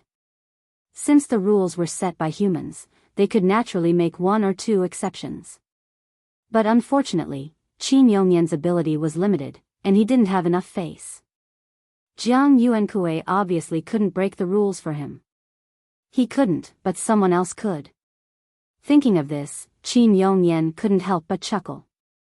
But there was a bit of loneliness, a bit of unwillingness in that smile, and at the same time, a bit of consolation. He was old, he couldn't take care of his daughter like before. He had taken care of Ying for half his life, but now this responsibility fell on the shoulders of someone else. For a father, this feeling was indeed a bit complicated. But no matter what, as long as Ying could be happy, as a father, he didn't care. Polygonum Ji Gu, Bandit Yi Hao. Mourning for my parents, who gave birth to me. Polygonum Ji Gu, Bandit Yi Hao. Mourning for my parents, who gave birth to me.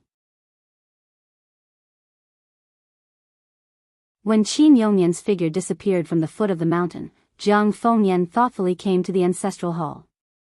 There were no outsiders present, so Jiang Fengyan directly called out to Jiang Yuankui, "Father." Jiang Yuankui held 3 sticks of incense and stood in front of the ancestral tablets respectfully. After inserting the incense in his hand into the incense burner, Jiang Yuankui turned around and asked, "Is he gone?"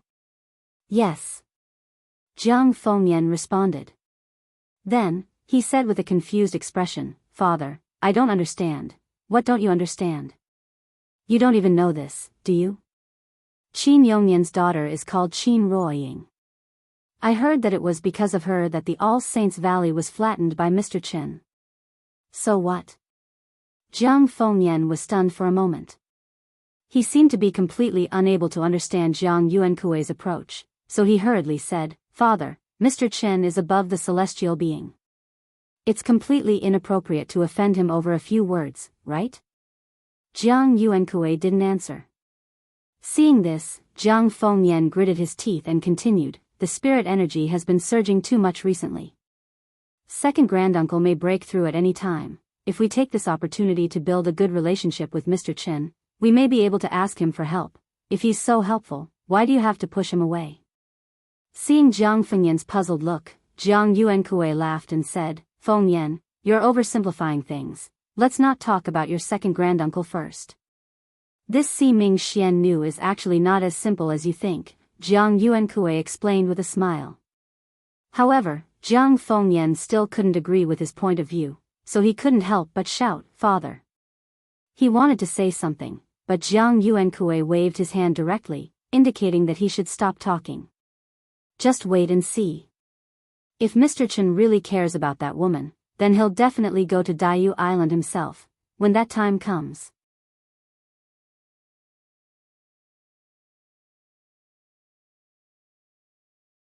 Chapter 346. Because of Qin Ruoying's illness, Chen Shi had been thinking hard about how to solve it, so he didn't realize that he was neglecting the little one. Since he came back, it was the first time he completely ignored the little one's feelings. Of course, the little one was a little unhappy. "I'm not happy. I'm not happy." So, early in the morning, the little one stuck to Chen Shi and insisted that Chen Shi play games with her. She didn't know why she suddenly became so clingy. Qin Ruoying wanted to take her to wash up, but the little one refused to go no matter what. She even put on a look of disdain and didn't want Qin Ruoying to get close to her. Seeing this, the couple couldn't help but look at each other. Why did this child suddenly start to throw a tantrum? Qin Ruoying couldn't do anything about it, so she had to let Chen Shi serve her. How to serve her? He could only play games with her and make her happy. The little one especially liked to play Fruit Ninja, which was a casual game that was popular all over the world. As long as you cut the fruit on the screen with your finger, you could get points. Although the gameplay was simple, it was very playable. Chen Shi patiently played with her for a while, but the little thing was getting more and more excited. No matter what she said, she wouldn't wash up. Chen Shi had no choice but to snatch the phone from her hand and show her a series of gorgeous combos. Then, he pretended to be careless and deliberately cut the bomb and died. Seeing that her father was so powerful but still died, the little one immediately laughed happily. Seeing that she was finally happy, Chen Shi immediately carried her to the bathroom and helped her wash up as fast as he could. After that, Chen Shi used a lot of effort to make the little one swallow her breakfast. 4 or 5-year-old children were the most mischievous. Even an obedient and sensible child like Nian would inevitably be mischievous sometimes. So even if she was extra mischievous today, the couple didn't take it to heart. But the more they didn't care, the more this little thing acted up. On the way to the tea house, Chen Shi said to go left, but she insisted on going right. It was as if she was deliberately going against Chen Shi. She was already so pretentious. If Chen Shi still didn't realize that the little fellow was deliberately being difficult, he would be too irresponsible as a father. Thus, Chen Shi squatted beside the little girl, preparing to coax her. However, this little thing proudly turned its little face away and put on a look of not wanting to talk to him. Seeing her attitude, Chen Shi knew the seriousness of the matter. Therefore, he put on a very exaggerated expression, and as if he was performing in a stage play, he imitated Uncle Benchen's northeastern accent and said in a low muffled voice, "What's wrong? What's wrong? What's wrong with little darling today? Why are you so unhappy?" Looking at Chen Shi's performance, the little fellow suddenly couldn't hold it in. After twisting her small body proudly for a while, she said indignantly under Chen Shi's constant questioning, "I don't like Papa anymore." After that, the little thing made a gesture to push Chen Shi away. Looking at her aggressive posture, how could he let go of her at this time? Therefore, Chen Shi hugged her tighter. "Oh, what's wrong? What did Papa do to make you unhappy? Don't you always say that you like Papa the most and then Mama the most? Why don't you like Papa all of a sudden?" Hearing this, the little thing seemed to suddenly think of something unhappy. She pouted on the spot, and then said to Chen Shi with a stubborn face, "I don't like Papa anymore. Go and play with Mama. Don't play with me." As soon as these words came out, the couple couldn't help but laugh out loud. It turned out that, was his daughter jealous of her mother? Recently, Chen Shi had been sticking to Qin Ruoying all day, for fear that something would happen to her. Although the little fellow had games to play and the 2 brothers to accompany her, her father's abnormal behavior still attracted her attention, and she couldn't help but feel a little down in her heart. Papa used to care about her a lot. Papa also cared about Mama, but he cared more about her. The little fellow was now in the sex bud stage, and it was actually very normal for her to have an Oedipus complex. This was a stage that children had to go through in their growth process. It was not a twisted mentality, nor was it a big problem. Because once this stage was passed, they might completely forget that they had a complex relationship with their biological father against their mother. In this regard, Chinshi naturally had to make appropriate guidance.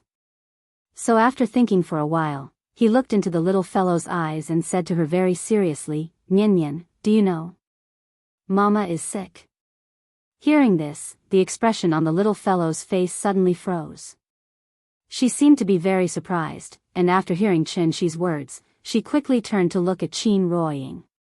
Aunt Zhang's health wasn't good, and she used to have old illnesses from time to time. The little fellow stayed by her side all year round, so she was very sensitive to the word sick since she was young. This was because she knew that once her grandmother fell sick, she would feel very uncomfortable, and sometimes she couldn't even stand up. She had never experienced that feeling, but she could still feel her grandmother's pain from the side. Therefore, every time this happened, she would be exceptionally obedient, and wouldn't cause trouble for Aunt Zhang at all. Now that Chinshi suddenly said that Qin Ruoying was sick, it naturally brought back the little fellow's bad memories, so she hesitated for a moment, and then asked timidly, "What's wrong with Mama?" "Mama is sick. Although it's not very serious, there's no way for her to recover in a short period of time." "Oh." The little fellow blinked her eyes, and her expression was a little stiff, as if she didn't understand what Chinshi meant at all. Seeing this, Chinshi continued to try to guide her. When a person is sick, they will become very weak. Does that mean they need someone to take care of them? This time, the little fellow finally understood, so she nodded and answered resolutely, "Yes. You and Mama are the people that Papa cares about the most. Now that Mama is sick, shouldn't Papa take good care of Mama?" "Yes. But Papa has to take care of Mama, then he won't have time to play with you. Will you be angry?" "No. I'm not angry. Nyan Nyan is so sensible." "Muah." Seeing that the little fellow listened to his words, Chinshi kissed her little face, as a reward. After Chinshi's reasonable guidance, the little fellow seemed to realize that her previous behavior was wrong, so after hesitating for a while, she signaled Chinshi to let go of her. After Chinshi put her on the ground, the little fellow jumped to Qin Ruoying's side, then pulled Qin Ruoying's hand and said loudly, "Mama is sick, we have to take good care of Mama." After saying that, the little fellow looked up at Qin Ruoying and added, "Grandma said that when you're sick, you can't walk. We have to hold Mama's hand and walk." This silly child, just now, he was still cold to her, but now he suddenly became very kind. His face changed faster than flipping a book. Looking at the cute little thing in front of her, Qin Ruoying couldn't get angry even if she wanted to. So she could only smile and rub her head, then rolled her eyes at Chinshi, as if she was complaining silently, "It's all your fault."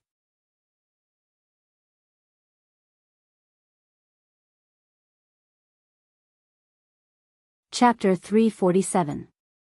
The little girl felt that she had been neglected recently. In order to prevent her from having such thoughts, Chinshi brought her around Ho-Hai. After playing with her for a while, the family of three slowly strolled back to the tea house. Her mother had become a patient, and the little girl was very concerned about it. So when she returned to the tea house, she didn't even have time to say hello to the brothers before she ran into the bar. She raised her head and asked Xiao Yuan to pour her a cup of hot water. The little girl eagerly brought the hot water to Qin Ruoying. No matter what, she wanted Qin Ruoying to take the medicine first. Qin Ruoying had never been to the hospital, so how could she have any medicine on her?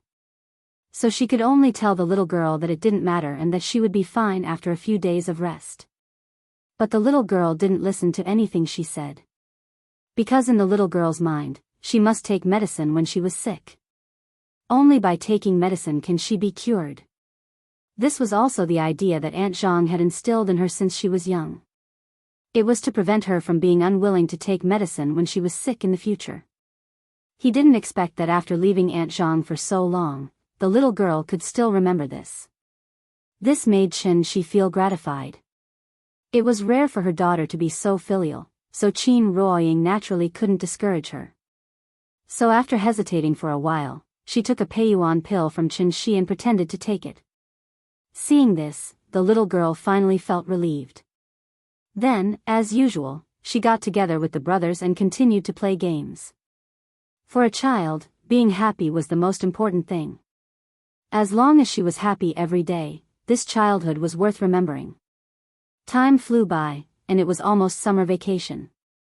According to the couple's plan, after this summer vacation, the little girl would have to go to a senior class.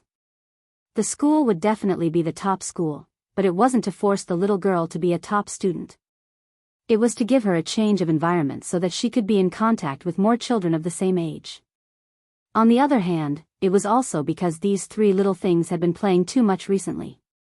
If they were left alone, it wouldn't be long before they would fumble around playing Mobile Legends. Playing games was addictive.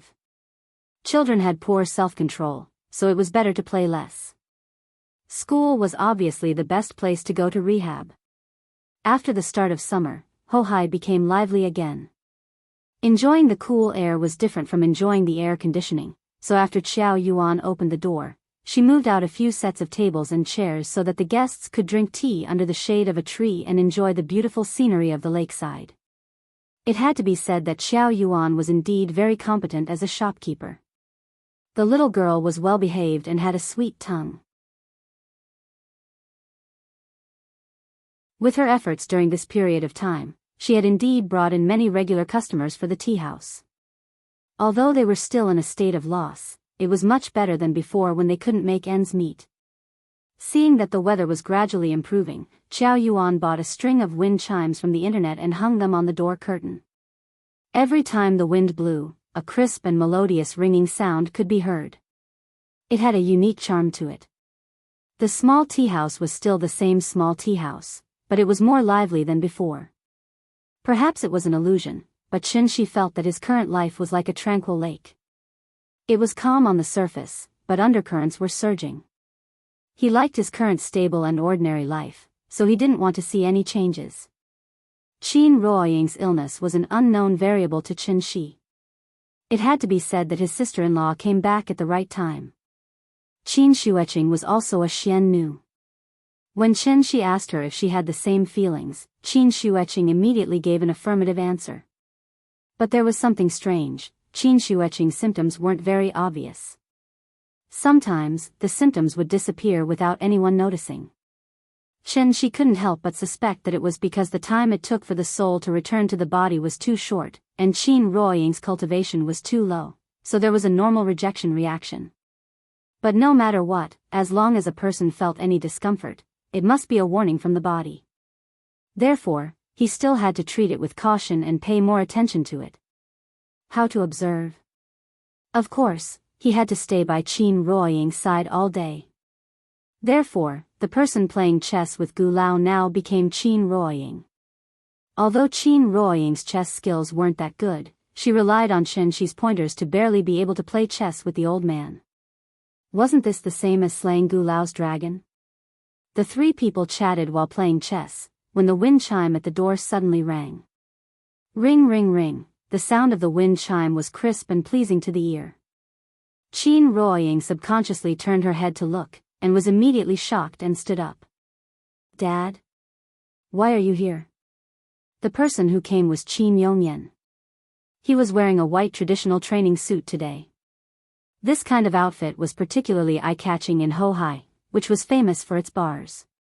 Qin Ruoying smiled and went forward to greet Qin Yongyan. Qin also stood up and greeted, Dad.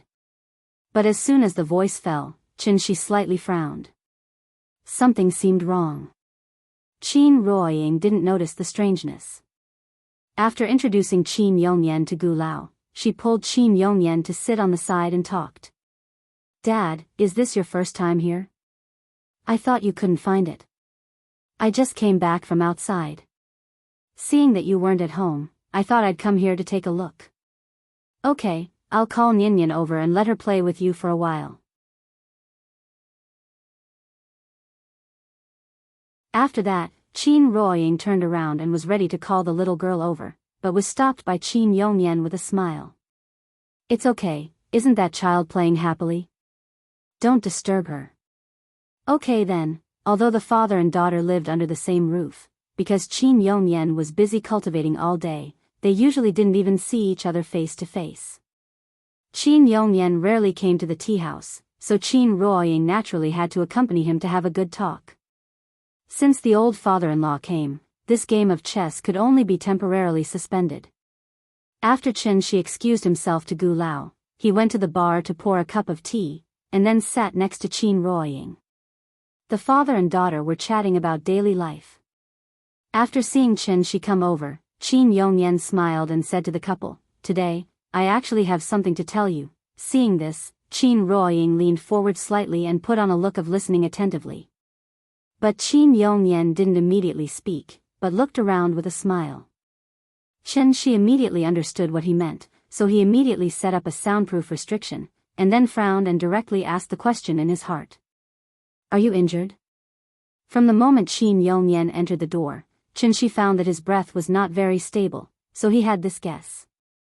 Hearing this, Qin Yongyan didn't hide, nodded and explained with a smile, "I had a small misunderstanding with someone before, but it has been solved." At this time, Qin Ruoying on the side finally recovered and couldn't help but exclaim, "Are you injured? Where are you injured? Is it serious? Let me see." Qin Ruoying wanted to see where he was injured, but was stopped by Qin Yongyan with a smile. "Don't worry, it's just a small injury." "How can that be?" "She, quickly help Dad take a look, don't leave any hidden dangers." Under Qin Ruoying's repeated requests, Qin Yongyan had to stretch out his right hand for Qin Shi to check. Then, Qin Shi found that Qin Yongyan's breath was in disorder because his meridians were injured. For a celestial, this degree of injury was naturally nothing, and he would recover in 2 or 3 days. Of course, the injury was not the main point was the injured person. Qin Ruoying kept asking Qin Yongyan how he was injured, but Qin Yongyan avoided this topic. After a few fruitless inquiries, Qin Ruoying could only pout and sit there sulking. She was already a mother, yet she was still acting like an angry little girl. Qin Yongyan couldn't help but chuckle at her antics. "Ying, I came here today mainly to talk to you about some things about your mother. If you don't want to listen, I'll go back first." After saying that, Qin Yongyan got up and pretended to leave.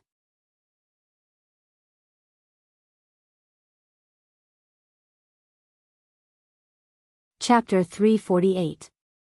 Looking at Qin Ruoying's resentful look, Qin Yongyan had a different feeling in his heart. In the blink of an eye, Ying had grown up and had a child of her own. So fast, Qin Yongyan sorted out his thoughts. After Qin Ruoying sat down quietly, he said slowly, "Ying, do you still remember when you were young, you loved to ask where your mother went?" "Of course I remember. At that time, when I saw that everyone else had a mother, I couldn't help but feel a little disappointed, so I always pestered you to ask where my mother went." As Qin Ruoying spoke, she couldn't help but look sideways at the little guy. As a mother, she had the deepest understanding of this child's feelings. "It's been hard on you." Qin Yongyan sighed softly. Then, he changed the topic and said calmly, "I didn't tell you before.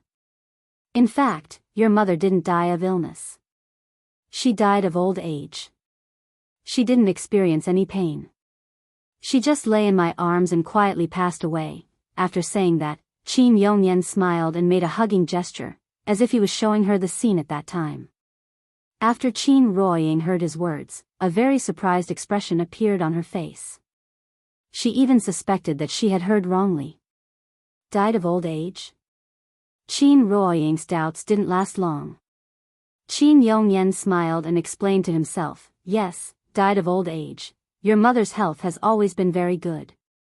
She passed away only because she exhausted her lifespan, but it's a pity that, the year she passed away, she had just turned 36. At this point, Qin Yongyan couldn't suppress the surging emotions in his heart. Gradually, some indescribable expressions appeared on his face. There was sadness, reluctance, longing, and at the same time, pain and regret. After knowing you, there was no one else in the world. Just like going through the sea, how could I have mercy on the rivers? The person has passed away, but the thoughts remain forever. The hearts of father and daughter were connected. Qin Yongyan's heart was filled with a myriad of thoughts.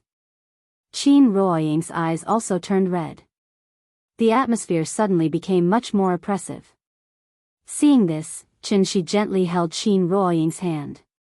Then, he asked thoughtfully, she exhausted her lifespan at 36 years old. Is there any secret behind this? Hearing this, Qin Yongyan immediately nodded and replied, I came to you today for this matter. Actually, Yingying's mother, she used to be Xian Nu. After hearing the two words, Xian Nu's eyes.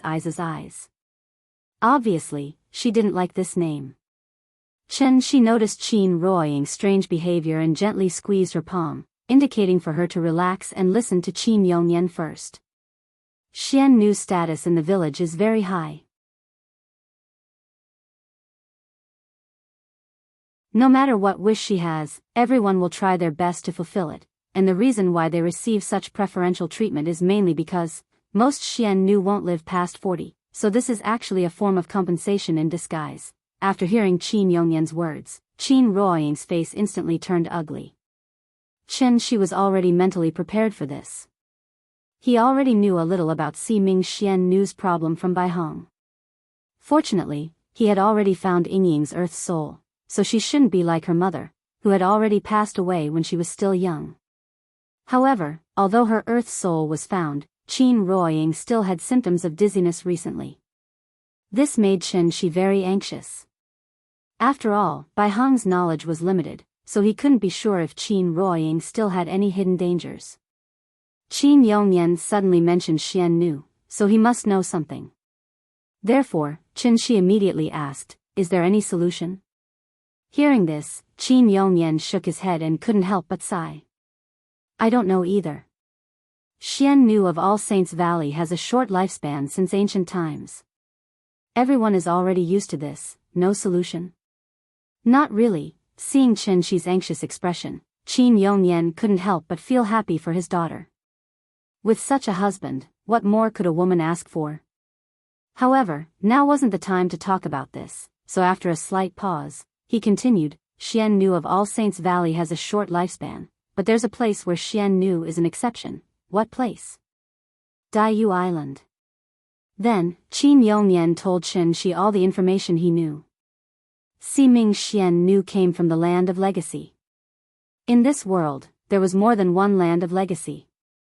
Floating Mist Mountain, Daiyu Island, All Saints Valley, Misty Pavilion, and the Wind Listening and Rain Observing Building.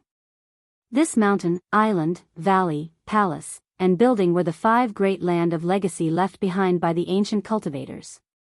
Most of the cultivation legacies circulating in the world now came from these 5 places. Among them, Floating Mist Mountain had disappeared for a long time, and it was hard to find any trace of it. The Misty Pavilion and the Wind Listening and Rain Observing Building still existed, but there had been internal strife in these 2 places, which led to the loss of their legacies. They might not be able to provide any effective help. Therefore, the only place with the most complete legacies was Daiyu Island, which had always been closed to the outside world. In fact, these things weren't much of a secret. Anyone above the peak strength stage would know something about it. Perhaps only hidden experts, like Qin Shi, who would rather deal with antis in the wet market than communicate with cultivators, knew nothing about these things. Of course, the legacies of Daiyu Island weren't the main point. The main point was, their Xian Nu had a long lifespan. This was definitely not a coincidence. There must be a way to prevent Xian Nu's lifespan from being shortened in Daiyu Island. East Sea Immortal Mountain, Daiyu Island? Qin Shi repeated this sentence, then suddenly thought of something. After looking at Qin Yongyan thoughtfully, he asked, you went to Daiyu Island the day before yesterday, right? But without waiting for Qin Yongyan to reply, Qin Shi continued, minding her own business. In other words, the injuries on your body are related to the people on this island? Qin Yongyan naturally knew what Qin meant. However, Qin Yongyan didn't intend to take revenge, so he just shook his head with a smile and didn't respond. Okay, I understand. Speaking of this, Qin suddenly turned to look at the little girl beside him, then waved at her. The little girl was quite sensible. As soon as she saw her grandfather, she directly threw the phone to the two brothers and ran over eagerly. Grandpa, you're here. After the little girl sat in Qin Yongyan's arms for a while, Qin smiled and said to her, Nian, Mom and Dad are going on a long trip. Do you want to go with us? If you don't want to go, you can stay at home and accompany me. What do you think? Hearing this, the little girl jumped up from Qin Yongyan's arms as if she had been electrocuted. Then, she shouted at the top of her lungs, I want to go. I'll go wherever you go. Don't leave me behind. As she spoke, the little girl felt so wrong that she was about to cry. Seeing this, Qin could only reach out and pinch her little face, then smiled and comforted her, Okay. We won't leave you behind. How could Mom and Dad bear to leave you behind? If you want to go, we'll definitely take you there. After hearing Qin's words, the little girl's mood suddenly turned for the better. She couldn't help but smile and say, Then where are we going?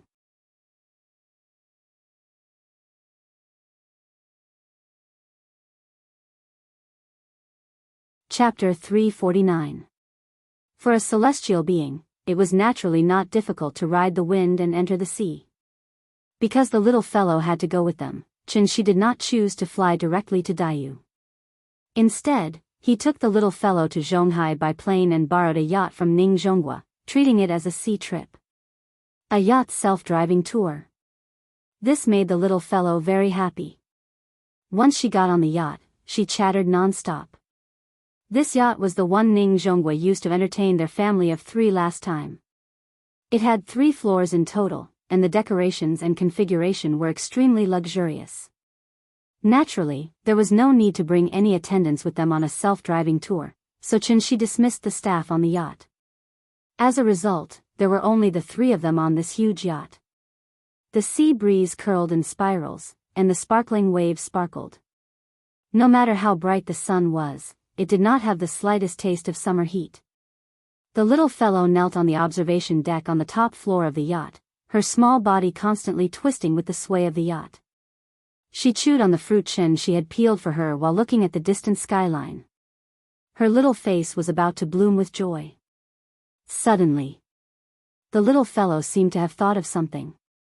She suddenly jumped into Qin Ruoying's arms, and then said very coquettishly, Mama, the next time we go out to play, can we bring Wen and Mingming along? They really want to come out with me to play. Hearing this, Qin Ruoying rubbed her head and responded with a smile, Sure. The next time we go out, I'll persuade Grandpa. If he agrees, we'll bring Wen and Mingming along, okay? Okay. The little fellow laughed excitedly, her eyes full of excitement and anticipation. However, this excitement soon disappeared.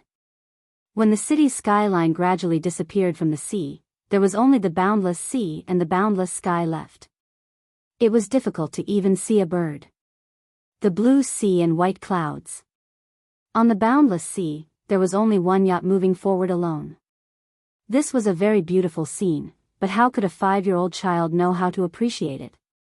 Therefore, after the excitement passed, the little guy began to feel a little bored and lay on the sofa motionless. When the last trace of patience was worn out and it raised its head to see the boundless sea, the little thing immediately flipped out. Not fun at all. Not fun at all. I want to go back. Looking at her aggrieved face, those who didn't know better would think that she had been tricked by her parents. Qin, who was preparing lunch in the kitchen, heard her shout, so he quickly put down what he was doing and quickly walked to the balcony. It would have been fine if Qin hadn't come, but now that he had, the little thing immediately pouted and looked like it was about to burst into tears at any moment. Seeing this, Qin could only stride forward and pick up the little thing from the sofa. Then, he patiently asked, Nian, weren't you quite happy just now? Why are you suddenly angry? It's not fun here. I want to go back. The little thing's naughty temperament also came out. She twisted her body and kept shouting that she wanted to go home. In fact, she couldn't be blamed for being capricious. After all, the sea couldn't be compared to the mountains. In addition to all kinds of plants in the mountains, there were countless cute animals, but what about the sea? Other than the sea, there was only the sea. The sea was magnificent, but at the same time, it was also lonely. If the voyage was long, even the most experienced crew members could suffer from psychological problems, let alone a 5-year-old child like her. She roughly calculated the coordinates given by Qin Yongyan. In fact, the journey wasn't too far. At the current sailing speed, they would probably reach Diyu Island in the evening. Although it was only a 5 to 6 hour voyage, there was no internet or cartoons on the ship. Even if she played with her phone, without the company of the two brothers, the little thing would find it boring to play alone. Therefore, Shi pondered for a while and once again took out his trump card, magic tricks. Nian, how about this? Daddy will show you a magic trick. I guarantee that you'll find it fun. Hearing this, the little thing, who was noisy just now, suddenly quieted down. She looked at Shi eagerly. Needless to say, her little eyes were full of anticipation. It couldn't be helped. After all, Shi's magic trick was already deeply ingrained in her heart. As long as the word magic trick was mentioned, it would instantly attract the little thing's full attention. Nian, watch carefully, Shi pretended to smile mysteriously. After pinching the little thing's nose with his hand, he gently waved his arm toward the sea. The wind was gentle and the sun was bright. The blue sea was as soft as silk. When the breeze hit, there would be a slight ripple on the surface of the sea. It was unknown what method Shi used, but the moment he waved his hand, the originally calm sea suddenly stirred up waves. After noticing the change in the sea, the little thing subconsciously opened her eyes wide. However, before she could regain her senses, countless fish suddenly jumped from the bottom of the sea. Like the legendary fish leaping over the Dragon Gate, countless fish continuously jumped high from the sea. After drawing a beautiful semicircle in the air, they fell heavily into the water. The little thing opened her eyes wide, trying to see the fish's appearance clearly. However, she found that the fish were red, yellow, blue, and purple. The fish kept jumping from the sea, their colorful fish scales shining brightly under the sunlight. At first glance, it was as if a rainbow bridge had been built on the surface of the sea.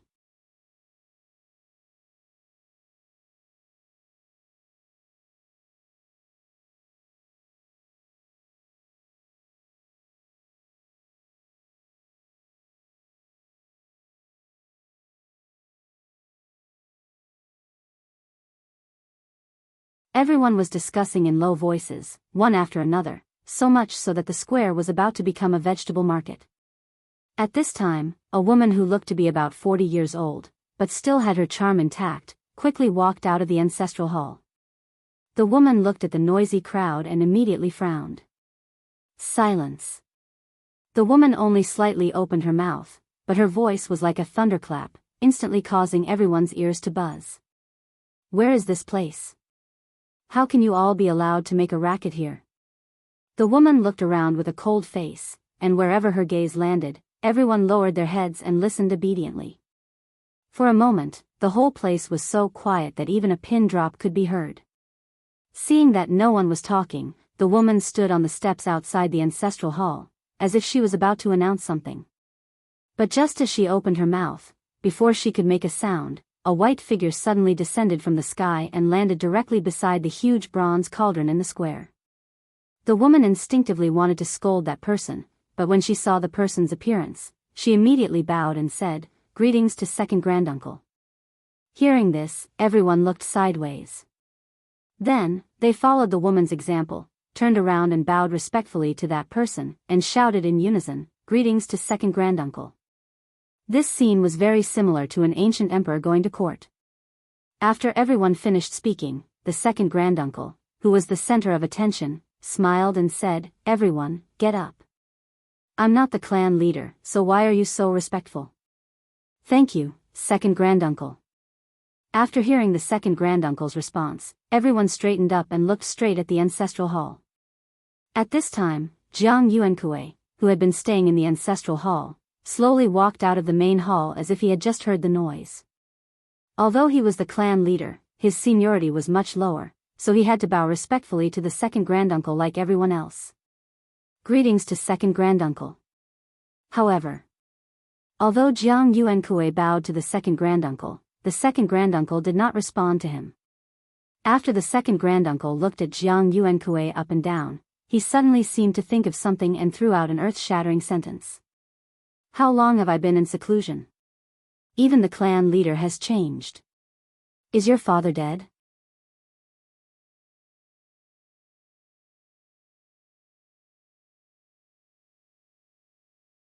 Chapter 351. Is your father dead? Even a stranger wouldn't greet someone's parents like that, let alone an elder in the clan. Therefore, no matter how shrewd Jiang Yuankui was, he couldn't help but change his expression after hearing his words. No matter what, he was still the head of the clan. What was the difference between the seemingly cordial greeting from his second granduncle and slapping his face in public? He simply didn't care about his identity as the head of the clan. The atmosphere instantly became much more oppressive. The sun was still shining brightly, but it gave people the feeling that a storm was coming. On one side was the current head of the Jiang clan. On the other side was the extremely senior and powerful second granduncle.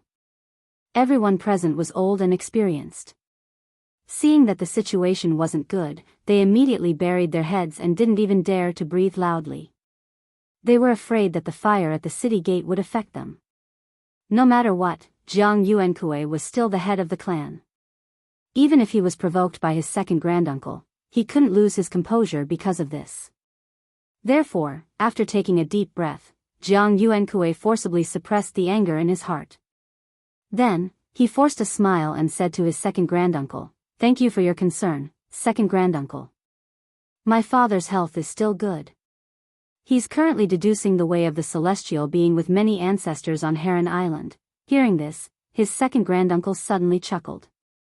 As if he thought of something, he first shook his head.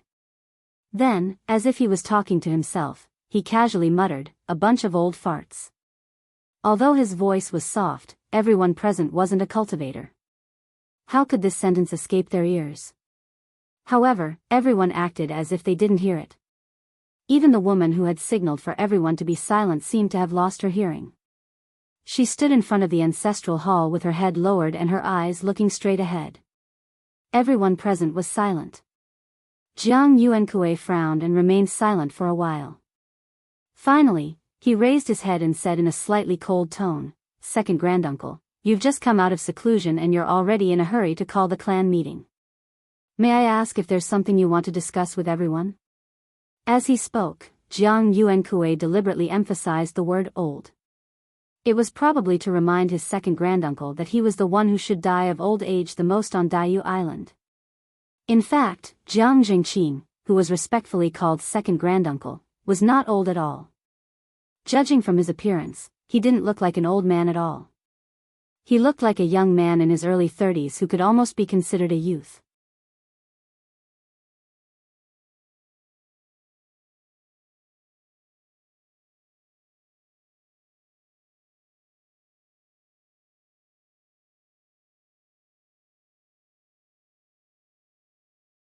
Chapter 352.